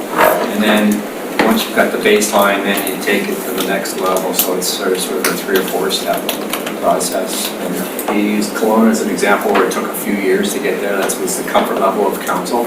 But you could also package it as an all-in-one and then end up with an initiative that would be faster. But the first level is an inventory of all assets, which in his opinion would be sponsorship eligible. And then you decide what you want to do with it. Councilor Gaspar. So that's the first. Sorry, Sorry, you go. Councilor. That sort of assessment of what assets we have is like the first step going down the path. Yes. Doing that. Do we need to have is there a discussion that happens before that in terms of if that's what the next step is, we just need to agree that we want to go down that next step and go for it. Yeah, we don't even have to, I mean, you want to have an agenda item where you're talking about this and you kind of revisit the options ahead and then make a decision, and there's a budget issue, as Laura would remind us, attached to this. We'd have to do that. So we can't go directly to finance and audit. Yeah, I'm just curious of the utility of do we need to have a GPC session on this? Is there a certain type of policy that we would be? I guess that would be the question to you is how comfortable are you moving to some, let's say, finance and audit without a further GPC on the subject? Mayor Crowe. It may be appropriate to deal with it here and then on to finance and audit. I think in terms of, and I did emphasize earlier that I'm a great believer in process. But at the back of my mind is just the concept, as I'd said already today. This is a potential revenue source, and the old Obama quote, don't let the pursuit of the perfect stand in the way of doing the good. Yeah. If we can get some money flowing through our doors to help pay for a whole series of things, and if I was cheeky, I'd suggest, childcare. I didn't say that. But it's quite seriously, I mean, it's something that should be undertaken while we can, because quite frankly, when the hotel is built, the value of that exposure will be worth even more potentially. So let's get our policy in place and figure out what we're going to do. And maybe we encourage some folks to pay bigger bucks now because they want to get in bucks they wouldn't otherwise pay because they want to get into the ground floor. We've got all that revenue in anticipation of a hotel that's going to help enhance the traffic past all those sponsorship spots. It's just, I think we should just get on with it. I'm not the expert as to what's the best method. I'll rely on Mr. Rudolph and Ms. Mercer and Ms. Lagan now. We could say this over and over again now, but we could come here with remember that we had this set of information and we plan on bringing it forward to you at the next finance and audit and for a decision around that, which would be a financial decision about moving forward with the project on this, which would be no commitment to anything other than doing more research and developing a policy framework around it for your consideration. That's or how it's the pace of this, but there was like a 4-step process in his thinking. I forget the exact ones, but I do remember the first one was an inventory better understanding of what we're talking about, and then secondly, developing a policy around it, and then actioning it. Councillor Armstrong? So for me, the outcome is we develop a policy and if we do it. That's what we're looking for. Are we going to do it, or are we, if we're not, then we don't have to worry about it. Decide we want to do it, then the next step is let's give it to staff to develop the policy, then it comes to finance and audit. That's how I see it. Pretty straightforward. Councillor Gusselbrook? So, like, the first step is the asset analysis, so like really what we need to do is, at the very least, have a bit of a review of the information, have the discussion, and then at that discussion decide yea or nay to go ahead with the asset analysis. Yeah, I think. So it doesn't have to be a big GPC. No, it could be just, this is where you already had a session, a 1-hour session. Coming back, where you're making recommendations to, on what actionable items are we doing? Are we just doing this inventory, or are we, it's a minimum, that's probably all you need to do, is just say, let's go to the next step and then bring it back and we'll see what we're doing. But he'd also packaged it together to say, if you did it with me, I would give you a better deal. And then, of course, now we're into the RFP piece and all that that goes with it, sole sourcing and that type of thing. And he wasn't saying that he was the only game in town, there's other companies, but he happens to have been the one that was here, and he lives local. No, I just wanted to caution the committee on how involved you get with Mr. Baruth, because then that could preclude him from bidding on the RFP if he has an unfair advantage over the other. Yeah, we could actually do this without any further involvement. If he gave us a background, or he clearly made it obvious that he was only one of many companies, or a few companies that do this. I attended his session, whether if you think about the session at the FCM when we went last year, and there's a whole process, and it starts with inventory, and then it starts with sitting down with council and decide how you want to, how you want to monitorize your inventory, and then they even do policy development for municipalities. So I think our outcome at this stage would be, is this something that we want to get into? Right? And how do we want it? And if we do, then we probably would start with, at the Finance and Audit Committee, sending out an RFP for these. So do you want to come back to GPC or direct to Finance and Audit? We would do a report based on previous, was it GPC, is that? Yeah, he was at a GPC. Or is it Finance and Audit? I can't remember. Councillor Brown? There's been so many. Now, I don't want to assume how everybody's going to vote, but the fact that this made the top 4 to me suggests that there's enough support for this particular item not to discuss it, but to do it. So it seems like we're adding a lot of process here. So the next Finance and Audit would be the one in February. We could bring it to Finance and Audit. Take it off GPC. Bring it up there that you've got an informed set of options to move forward on. So that would not be then a GPC item, it's a Finance and Audit, that's what we're saying. We get to vote for something else on the list. We do. I guess my question to Ms. Curry here is, do we need a motion on that one? Thank you, Chair. Not unlike the other one I got clarification on, now that we've all heard and you're all in agreement, I think we can just go ahead and we'll put this on the Finance and Audit agenda, as well as the other item, the social impairment. Okay. And to Councillor Markman's comment, you don't get to vote again, we're just going to go to the next one on the list. So what is our next one on the list? Fees and charges. Oh, sorry, that's Finance and Audit. So Transit Select Committee, the one that Councilor Brown was talking about. Transit. You made it. I can speak to it more if you want. Please. So, Was fees and charges. No, we moved that over to Civic facilities. Sorry, it is. Civic facilities. Sorry. Yeah, I was going to say that was higher. All right, civic facilities. You want to speak on that one? I will. Again, I'm going to speak more just because of what I'm familiar with, which is the police building. In 2008, council moved to expand the police building because it was too small then, and then it got put on hold, If it doesn't expand, I have a feeling you may have some Canada Labour Code issues, which we're gonna have to deal with, which could cost us millions. So I think we really have to look at that, because if they do go that route, we have no choice. Zero choice. Where this way we can still keep some control. So we need to know what their needs assessment is and the impact on their their safety, the member safety, which there's some issues with change rooms and some other stuff in there. So I think we really need to look at that. I think we also really have to look at our public works yard, because I think there's work safe issues around that as well. And if they start adding more complaints, and then again, we're going to be forced to deal with an outside agency and not have any control. That building, I believe, was going back as well as 2004 was scheduled for replacement. And it hasn't got bumped to do the SARC instead. So I think we have to really think about these things, because we owe it to our employees, number one, and they can't keep working in unsafe conditions, or we're going to be the ones that get the fines.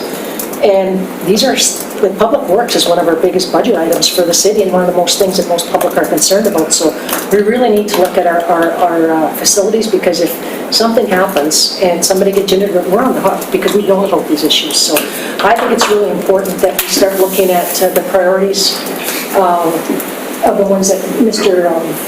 Rudolph already knows. That, because we're going to be put in the bind where, and I can speak to the police, where all of a sudden when they didn't want to do it themselves, they would have done it when we asked them, would have cost $1 million, but it was forced on us by the government, cost us $2 million. So. Just to remind everybody, we're not here to debate that. No, but that's what I'm saying. Yeah, I get where you're coming from. So in terms of it, let's try and get our outcomes so that staff can fill it in. So that we don't get any Canada Labor Code or work safe complaints. There you go.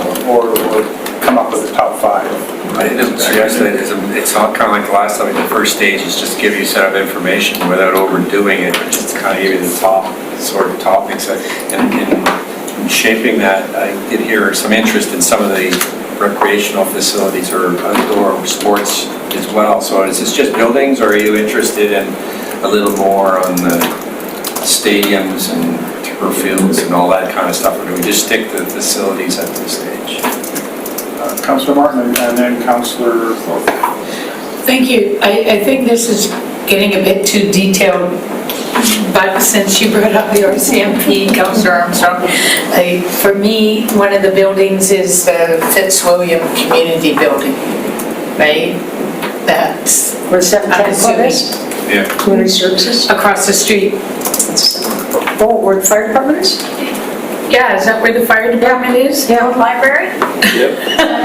Oh, okay. So, but I think really it's up to staff to present to us what I they're... think that's a fair question, because there's just a number of properties on that area that probably need to be discussed, and there's property management issues attached here.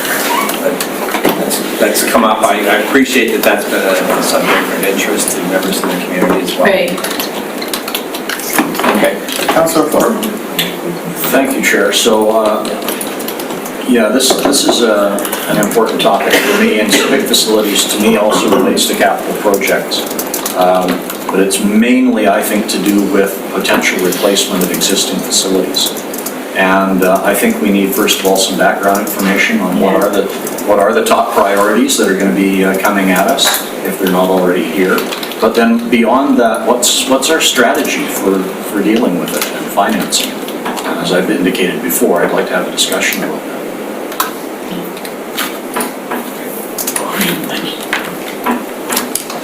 So primarily an information session, which would lead to some across, a second level of considerations, really. I think Mr. Sims, did you? Thanks, Mr. Chair.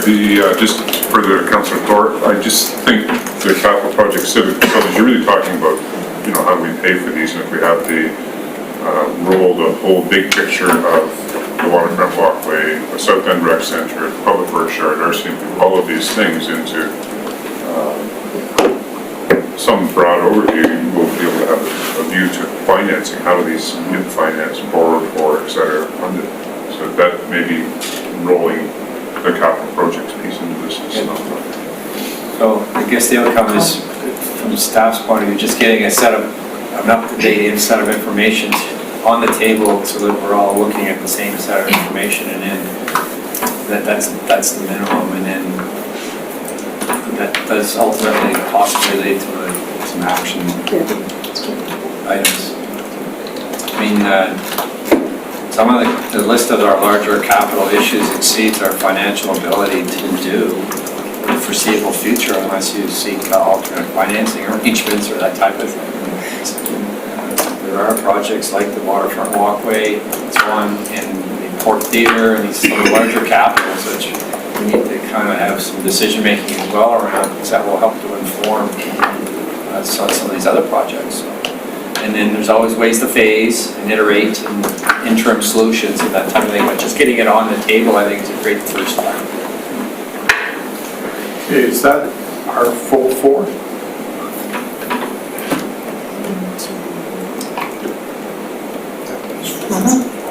Okay, all right.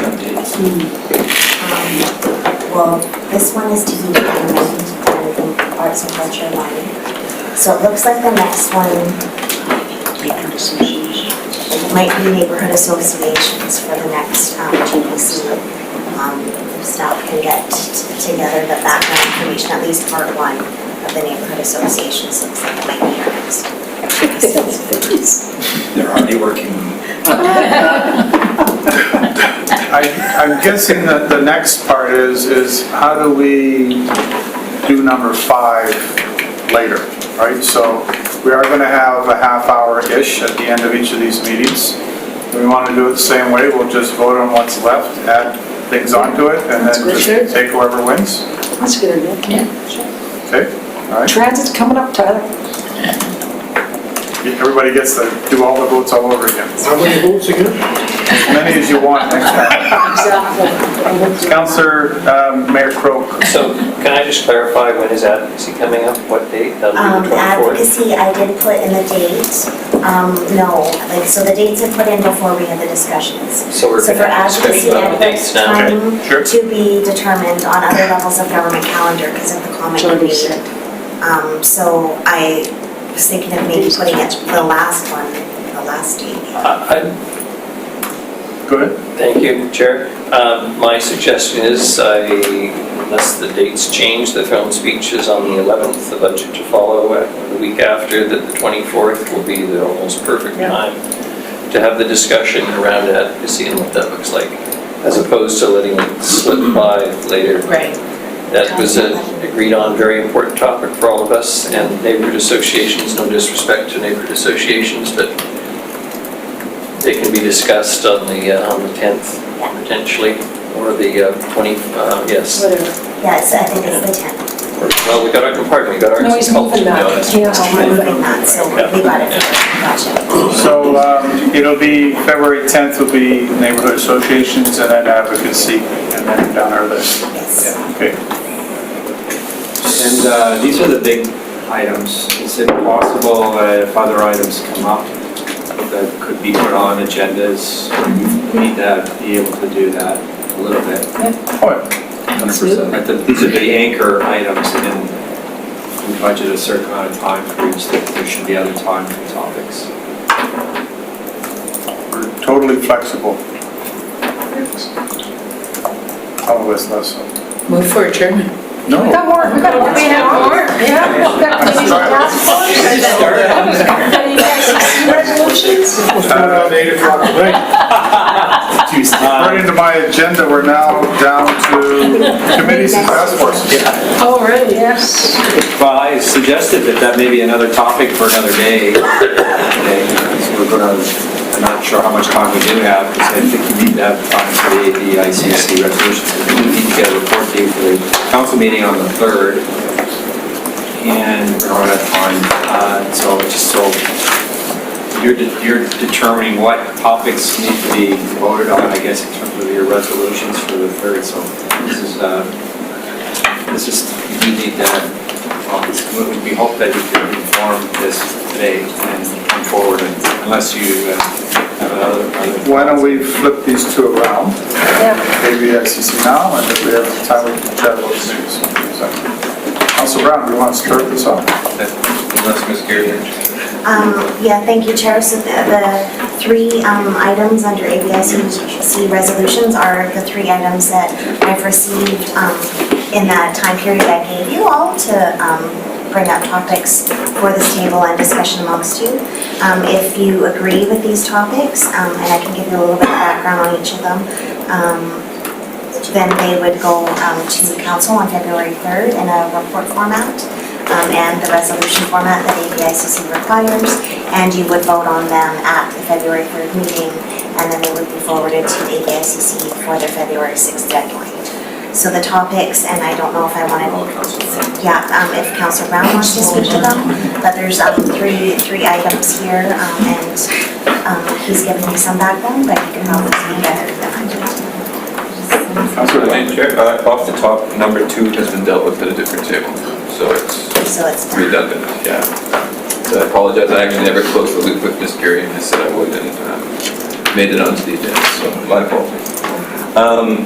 The first one says whistleblower legislation, and I think it could be whistleblower process because there's, I think, a lot of ways to tackle this particular issue. But I think in taking in what sort of observed in the last year and sort of figuring out how this all works and some of the past history, and also taking a look at what happens in other jurisdictions around the province. I think we attempted to address this a little bit with our own policy, but I spoke at the time of feeling that it was a little bit inadequate because it's, the points in the system can easily break that sort of hold that thing together. And whether it's through UBCM, whether it's through the province, I think there's an opportunity if one of those, UBCM wanted to step up or the province to step up to establish a process in which local government elected officials or local government employees could have an outlet for activity that they may view as, well, worst case scenario, illegal, but unethical and inappropriate, and to have an independent person outside of the body to appeal to and ultimately evaluate and process moving forward. I don't want to get too much into it because, just thinking about it, I think there's lots of ways you could do it, but I just think it's important based on what I've learned over the last week. Councillor Armstrong and Mayor Crowe. I agree, I don't know why they didn't put municipalities under the new whistleblower policy for government officials, so I think even if we just lobbied to get municipal employees covered by that, that would just solve everything, because then you just go straight to BC law enforcement. I don't know why they didn't do that. I don't know why they left it to individual municipalities. So I agree. I think it's something we could look at. I'm certainly supportive of this, and it's consistent with what I've said about us developing our own regulations around water disclosure in terms of our finances than the province actually requires. I mean, the Financial Disclosure Act is incredibly out of date, and it follows along that whole pattern of good governance. And in terms of existing officials, ombudsperson, conflicts commissioner, they get paid well, and we probably could use the work. Municipal auditor general, whatever, provincial auditor general. I mean, there's a number of existing independent bodies. It's just a question of deciding on it, because otherwise the province will happily let the Union of BC Municipalities find for and pay for a person to handle this. And I'm not sure what the volume is going to look like, but it absolutely should be available. I mean, the time to do this, Councillor Brown is quite right in advocating for this. The time to do it is when you don't have a problem. It's not to do it when the problem has surfaced and everybody's looking around for some kind of remedy. And to paraphrase the former Premier of Alberta's sarcasm around Premier and his little toolbox, we don't want to go there and find it's full of Fisher-Price toys to respond to a problem. So let us assist in ensuring the toolbox is ready when the crisis comes. Anybody else? Are we going to vote on that? Sorry. Don't we have to vote on this at council? We vote on it at council. So Chair, if you could vote on them to move forward to council, and or... Any other resolution? I have a mover, seconded by Councillor Hemmens. Further discussion? Question? Are we moving both of them or just one? Just the one. The whistleblower? Okay. Thank you. All those in favor? Opposed? Passed unanimously. Okay, so for the benefit of those that don't sit on the RDN is addressing number 2. No pun intended. So the third one, I thought you were talking about. Councillor Gesselbrock might want to speak to this one as well. I know it's an item he's particularly passionate about and well versed in. But the ABICC currently has a committee on solid waste. It was established a few years ago now to deal with an emerging waste issue at the time and how to deal with waste. With an eye to the future, I think there's an opportunity for ABICC to work with the province to start to look at expanding the scope of that committee to look at economic generation from our waste and developing markets or potential markets for ensuring that our waste is audited correctly and that then that inventory can be taken and then it presents potential new manufacturing and market opportunities for folks to generate items out of our waste. Councillor Turley. So, thank you, Chair. I have a question. It says the mandate of the ABICC Committee on Solid Waste. In my mind, it would make more sense for the province, across the province rather than just in our area.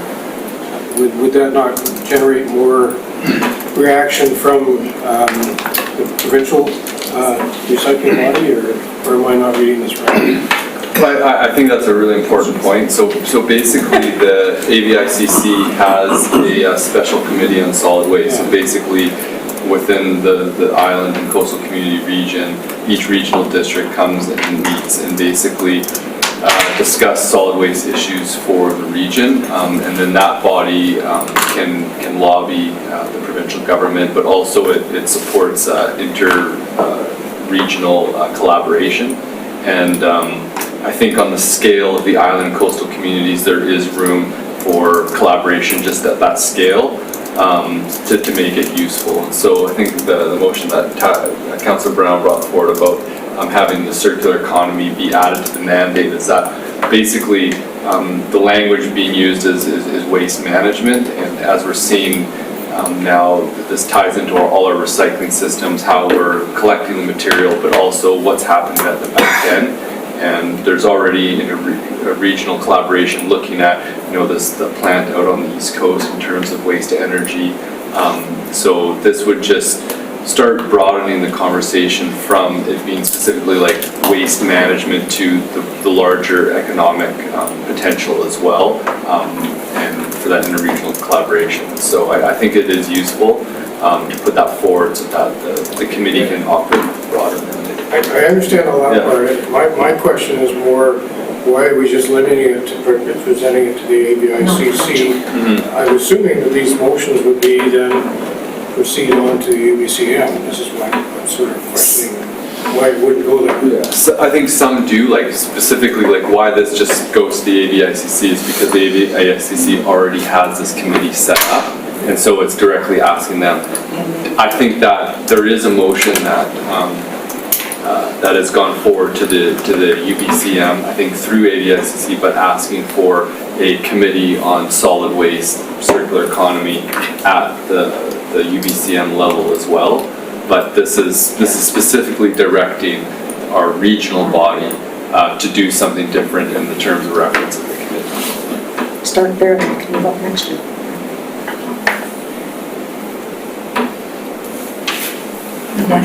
Call the question.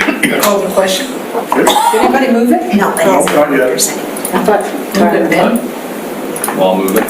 Second. Moved by Councillor Gesselbach, second by Councillor Brown. Any further discussion? Seeing none, all those in favor? Opposed? Carried unanimously. Thank you very much. We now have resolutions. Are there any other ones that you would like to bring forward and have a discussion? off the floor. I just want to throw it out for discussion. I brought it up before, but I think we should... Chair recognizes Councillor Oh, sorry. We should be making a motion to the UBCM that either the provincial government or federal government pays for the outstanding holiday pay for RCMP officers, because it can be a lot of money that you don't budget for. Like I know when I went, it was close to 50,000, somebody else was close to 80,000. In another community, it was 130,000, and we paid for that. And none of my leave was accumulated here. So I think it shouldn't come from the municipality, because it should come from either the province or the federal government to pay that outstanding debt. Councillor Crowe, Councilmember Crowe. Just to be clear, and I think I have the answer already from the way Councillor Armstrong phrased it, so the last municipality you work in is the one that gets stuck with Yes. the total bill? Yes. Oh, that's outrageous. Councilor Brown. Just a point of clarification, would that not be better served to FCM rather than UBCM as the federal government picks up the... I don't know if each province does it differently, I'm not sure. Do you know? The chair, no, I don't know if each province does it differently. Every contract is separate. Ms. Curry. I think we do have the RCP contract with the province. With the province, But and then it's federally, so I think maybe if council was interested, I think maybe both UBCM and FCM. UBCM for the provincial part of it and FCM for the federal. So the ask, if this resolution was to go forward, ask the province to pick up the tab, or federal government, that could be done separately.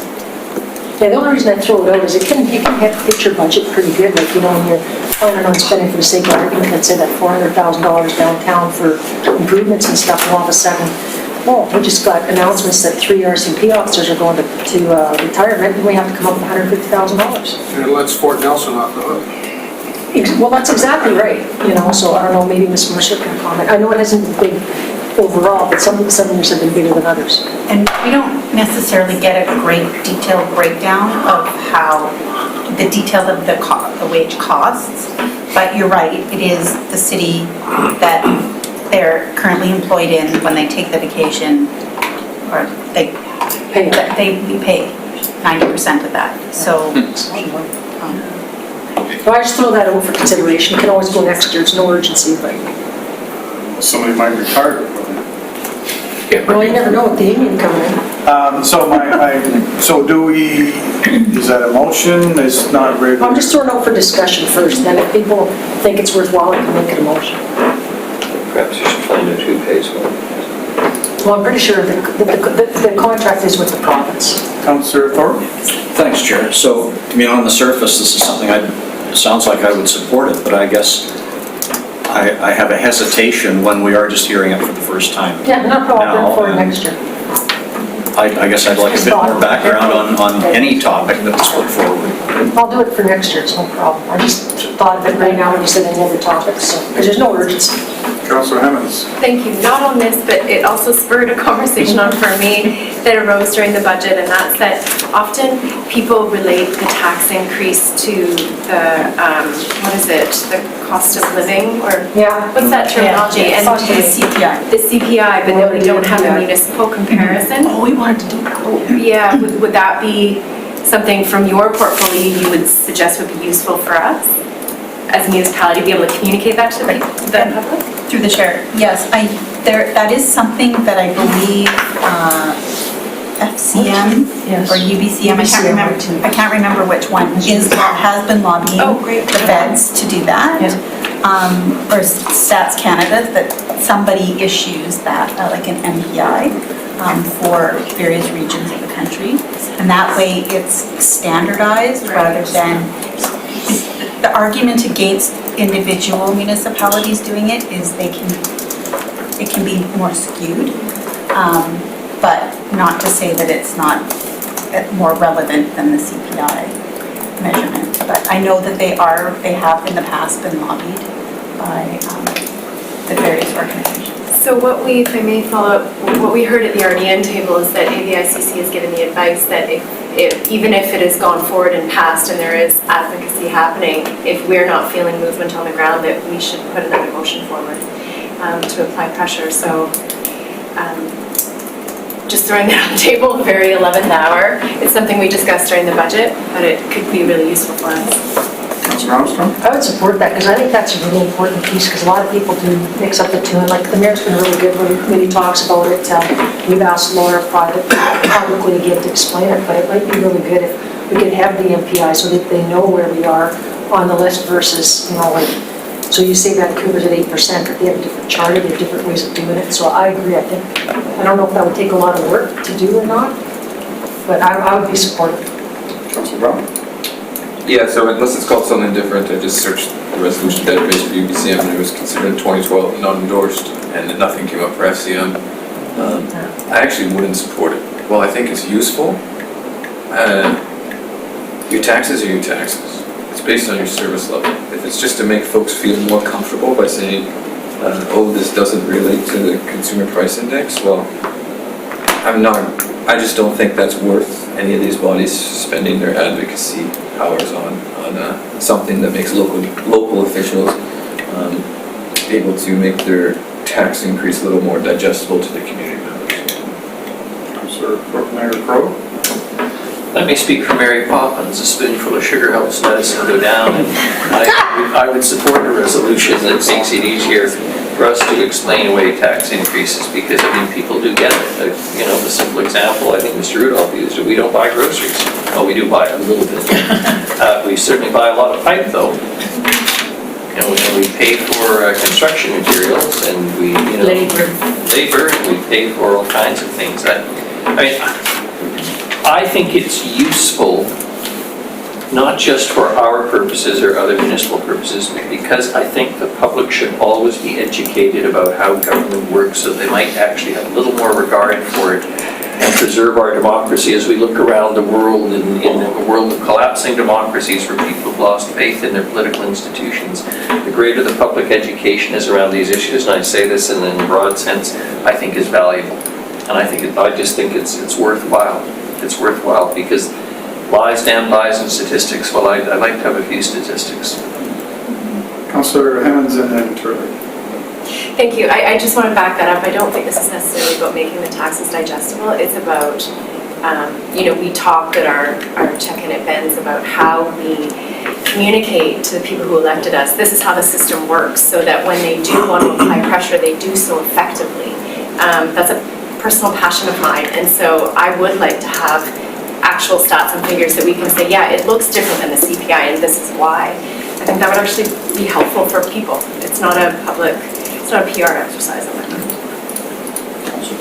So if you're asking for staff to come up with a report on this, I'm not in favor, because anybody with Google can look it up themselves.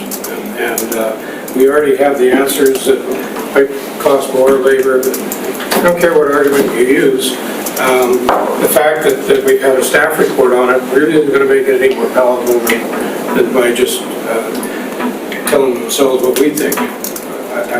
I'm opposed to having to spend any staff time on something that I deem a bit frivolous. Councillor Armstrong. Just want to ask Ms. Mercer, because it's my understanding that that's something you guys would like. Is that not right? Through the chair, because we're always having to defend against CPI, or that's what always gets thrown back at us. Well, this is double the CPI and blah, blah, blah.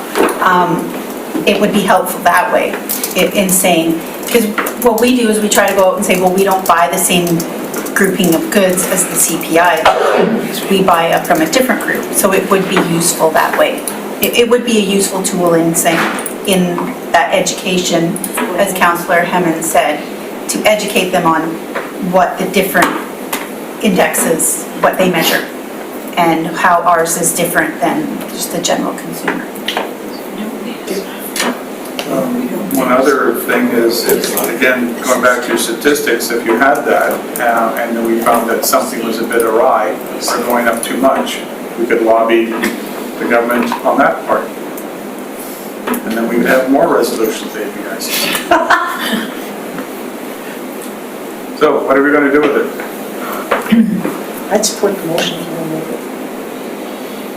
Could I just ask a question of process? So I move it, then what happens? Like, does then staff have to give us background? Do I provide background? So actually, I was going to follow up after you were done this exercise to follow up to say, yes, we did send you the instructions of what we need, so you do need to do some work on this, and yeah, and we can assist, but yeah, we do ask you to kind of send us your starter document. Just take the Because then we then do a staff report for each resolution, and then that is included with the background that we then have to send to AVICC. And AVICC wants a report for each resolution, not all in one. Yeah, just it can be short. So we do ask you to work on the wording of the resolution and the two whereas clauses and the therefore be it resolved. And the instructions were in that email that I can resend after this meeting too. the one or two of you that have resolutions. Just pulling it. Mayor Crowe. Yes. Conscious of Councillor Turley's sage remarks around not burdening staff too much, I think much of this is, with great respect, rather self-evident and no one's expecting anything significant. I mean, the reality is, I think the average person, when you point that out, they go, oh yeah, I get that. We can do some help on that, just to make sure that the language of the resolution is what you're wanting. That'll be a piece, we can back and go with the rest of it. Second. And do we have a wording of the move? We can work that. It's nice to get a general flavor of what it is. Motion that we lobby for an MPI. Yeah, that we,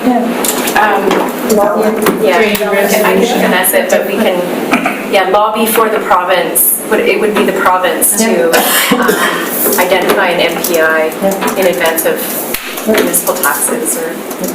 Fire ready aim. Okay, that's a motion. And it's been seconded by Councillor Armstrong. Further debate? Question? Hearing none, all those in favor? You gotta go someplace, casino Opposed? calling your name? Councillors Turley, Brown, and Oh, everybody's opposed. No, sorry. No, I'm for it. Well, then we can put your hand up for it. Opposed we again. have Councillor Turley's, Brown, and Thorpe are opposed. Then yours went up. Sorry. Yes, Just, Councillor Armstrong, I think your motion on the, covering the cost of the police retirement's a great one. I look forward to it next year. I'll develop it, so it's ready and done properly. I'll start tomorrow. okay, that leads us out of number 4, we're back to number 3. It's 20 after 4. 10 after. Yeah, sorry. We have time? Yep. Wish to carry on? Okay. Yeah, let's get her done. What's the Yeah, so Chair, just for this, are you wanting to talk about it? Yep. So we just brought this forward because we did hear from some of council that you wanted to have the discussion, which Councillor Thorpe articulated beautifully earlier, so if you want to repeat everything you said. We developed a new slide, just basically showing you what we have and bringing you back to that discussion as to where do we want to go and where have we gone and where were we with committees. So basically showing you what we have, which we think is good enough right now. Just wanted to convey that and get your thoughts on moving forward. So it's mostly on the committees, is it? Because we do, the task forces are, To come and go. so there's 3 or so of those. So we have one up and running, the second one is in the process of getting up and running. And then the question is, I guess, what are we doing? Are we slowly creating more committees, and is that what's the purpose of it? So this is more than a 20-minute conversation. Okay, so for the first time today, somebody got in before Councillor Armstrong, so Councillor Thorpe, then Armstrong, and then Councillor. I'll go last. Thank you, Chair. So I spoke to this earlier because I didn't foresee us having a lengthy discussion on it today, and I don't think we have time to. I would just like us to have an informal discussion around the table about, do we think where we're headed with the task forces is where we want to go, and are we finding ourselves re-implementing committees that we thought we wanted to get rid of, and is that good or bad, or just where are we at? Because I feel right now we're partly in new territory, but we're partly falling back to old territory and old structure, and I would just like us to talk about, I don't know about you, but I'm getting distracted.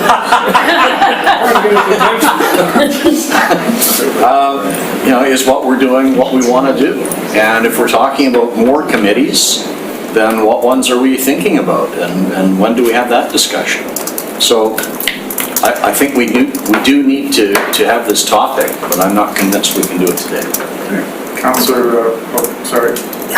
just to say, add to what Councillor Thorpe was just saying, we do think we're pretty good right now. We don't know of any that council. From a resourcing point of view. Yeah, that council is bringing forward. I think like we've kind of maybe hopefully concluded that we're good right now, so just to. Oh, Dave's still young. So I have Councillor Gesselbrock, Armstrong, Martman, and Turley. Thank you, Chair.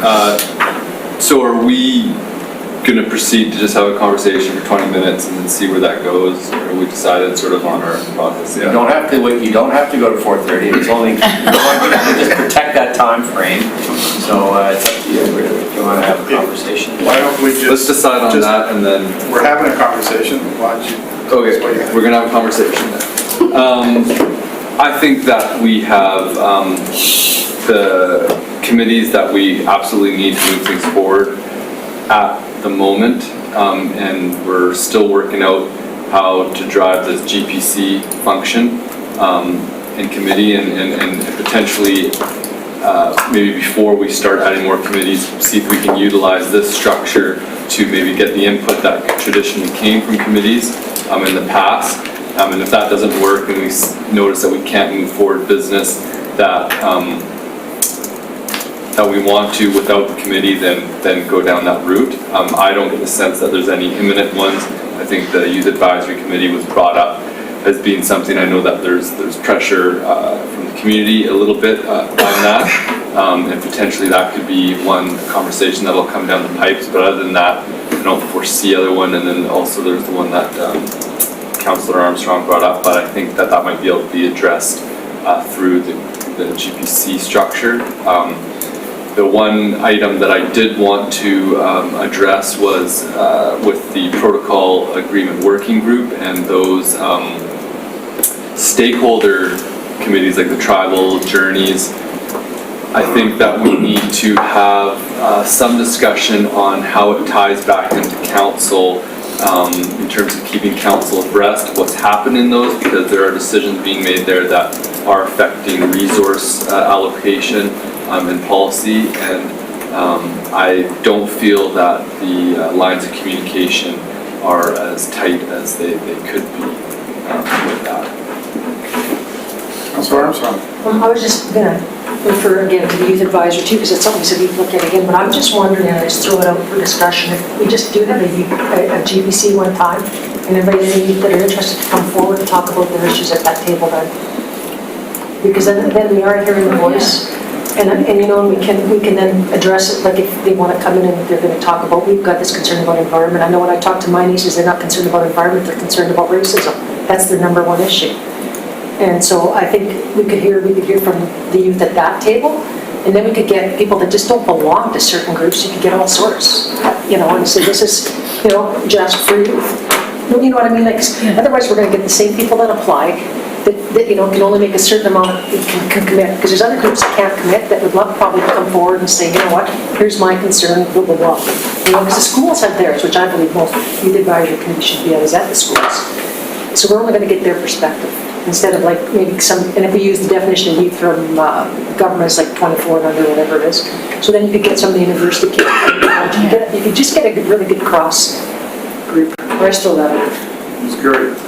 Thank you, Chair. Just on that note, we have been working on council's motion to look at engaging with youth and how they want to be engaged with, and I have found out even more than what we have already brought to you on the ways that we engage with youth in so many variety of ways. Mr. Lindsay's department has developed a report on, what is it, Ms. Brokey? It's essentially how to engage with youth, and they've taken a look at what other municipalities are doing, how they're engaging with youth. Mostly it's digital, some face-to-face, so pop-up city halls and whatnot. So there's been lots of work done that maybe even just bringing back to council all of the even more ways that we even showed you before that we engage with youth. So we are working on that, and we will report back to council with that.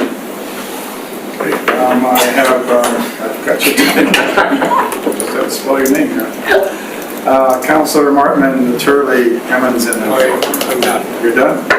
Jim's done. Actually, I have to go. Just really quickly with this conversation was that, keep in mind that a couple of these are task force, which are end dated, right? So hopefully we'll have outcomes and we will establish it and the task force will be disbanded. And then I think at that time, I think the structure we have right now is working and we've just barely got it up and running for most of our committees, like our AgDev, the task force, etc. So I like it the way it is, and I think we could revisit it in a few months. Councillor Hammonds.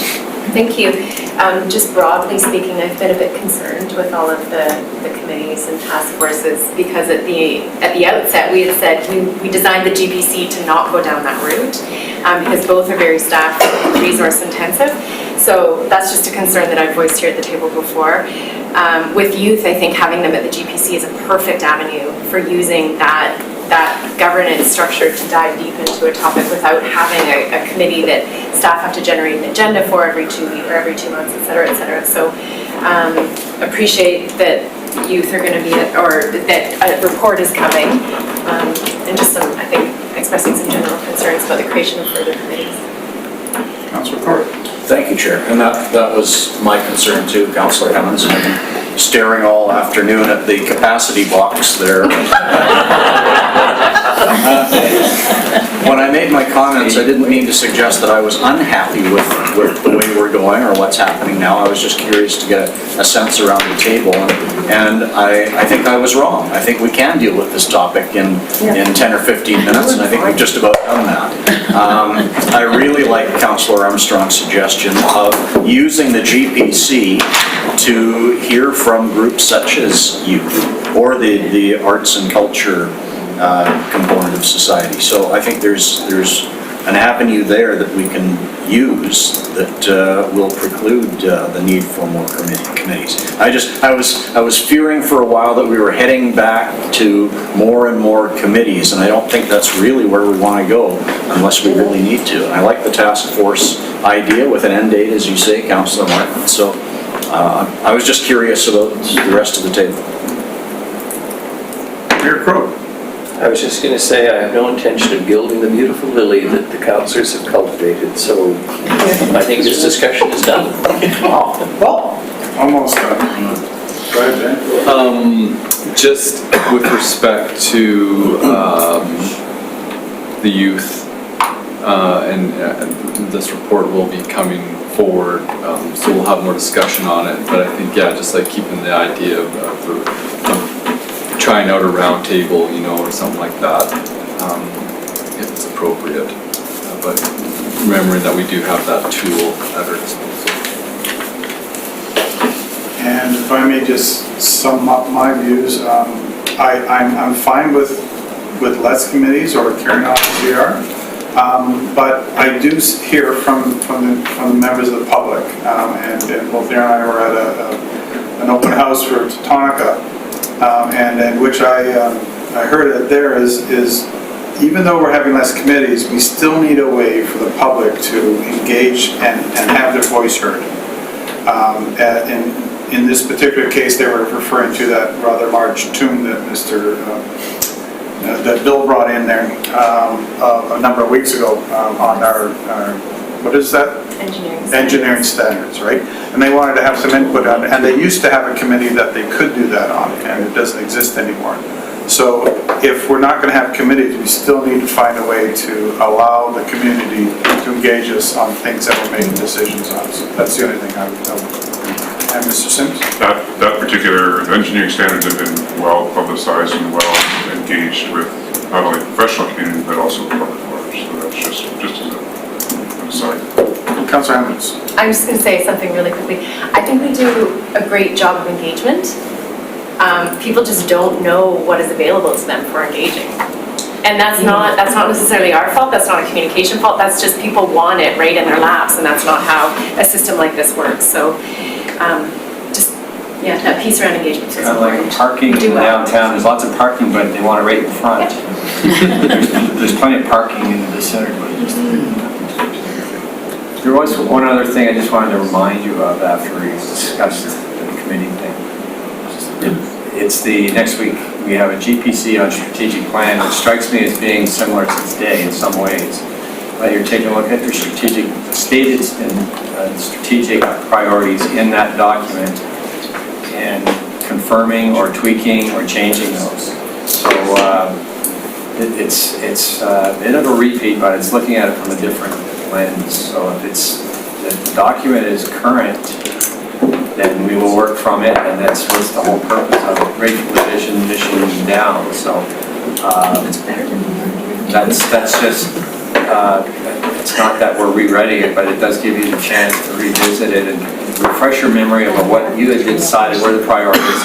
And then even in that, the relative priority of each of those topics in there. And one of the ones that comes to mind is the public safety, because I remember clearly last winter, I think we had a couple of conversations. Is this one where we really need to spend more time on it? You know, and the answer was, we don't think so.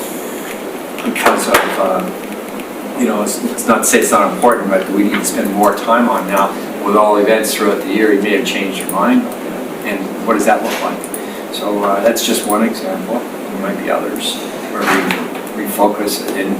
The facilitator is a retired CAO. He's still a young guy, and he's going to just be here to help facilitate that. And we're going to ask for you to come in with maybe top 3 items that you want to say are priority things on your mind. It could be something in the document. It could be something that's not in the document.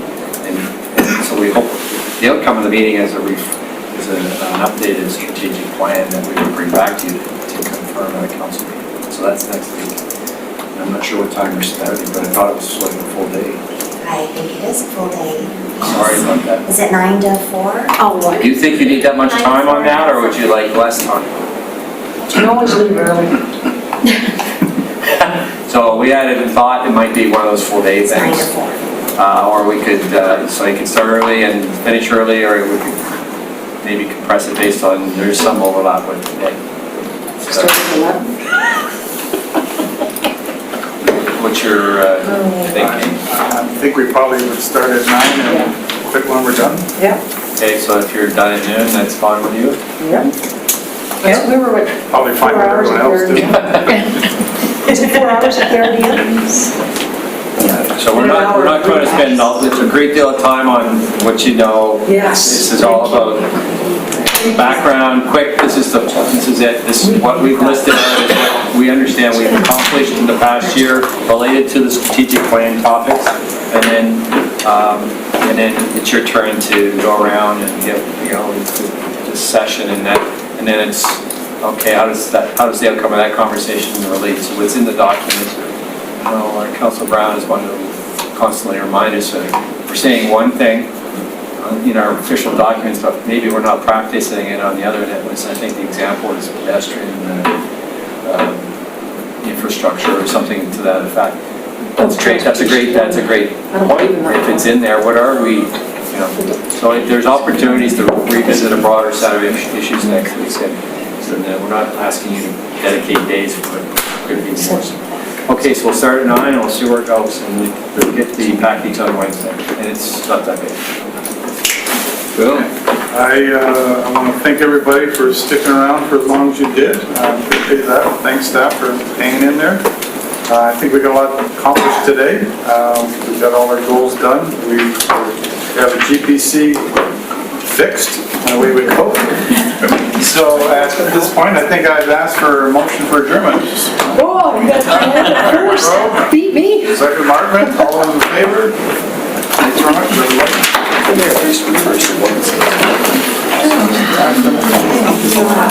Thanks.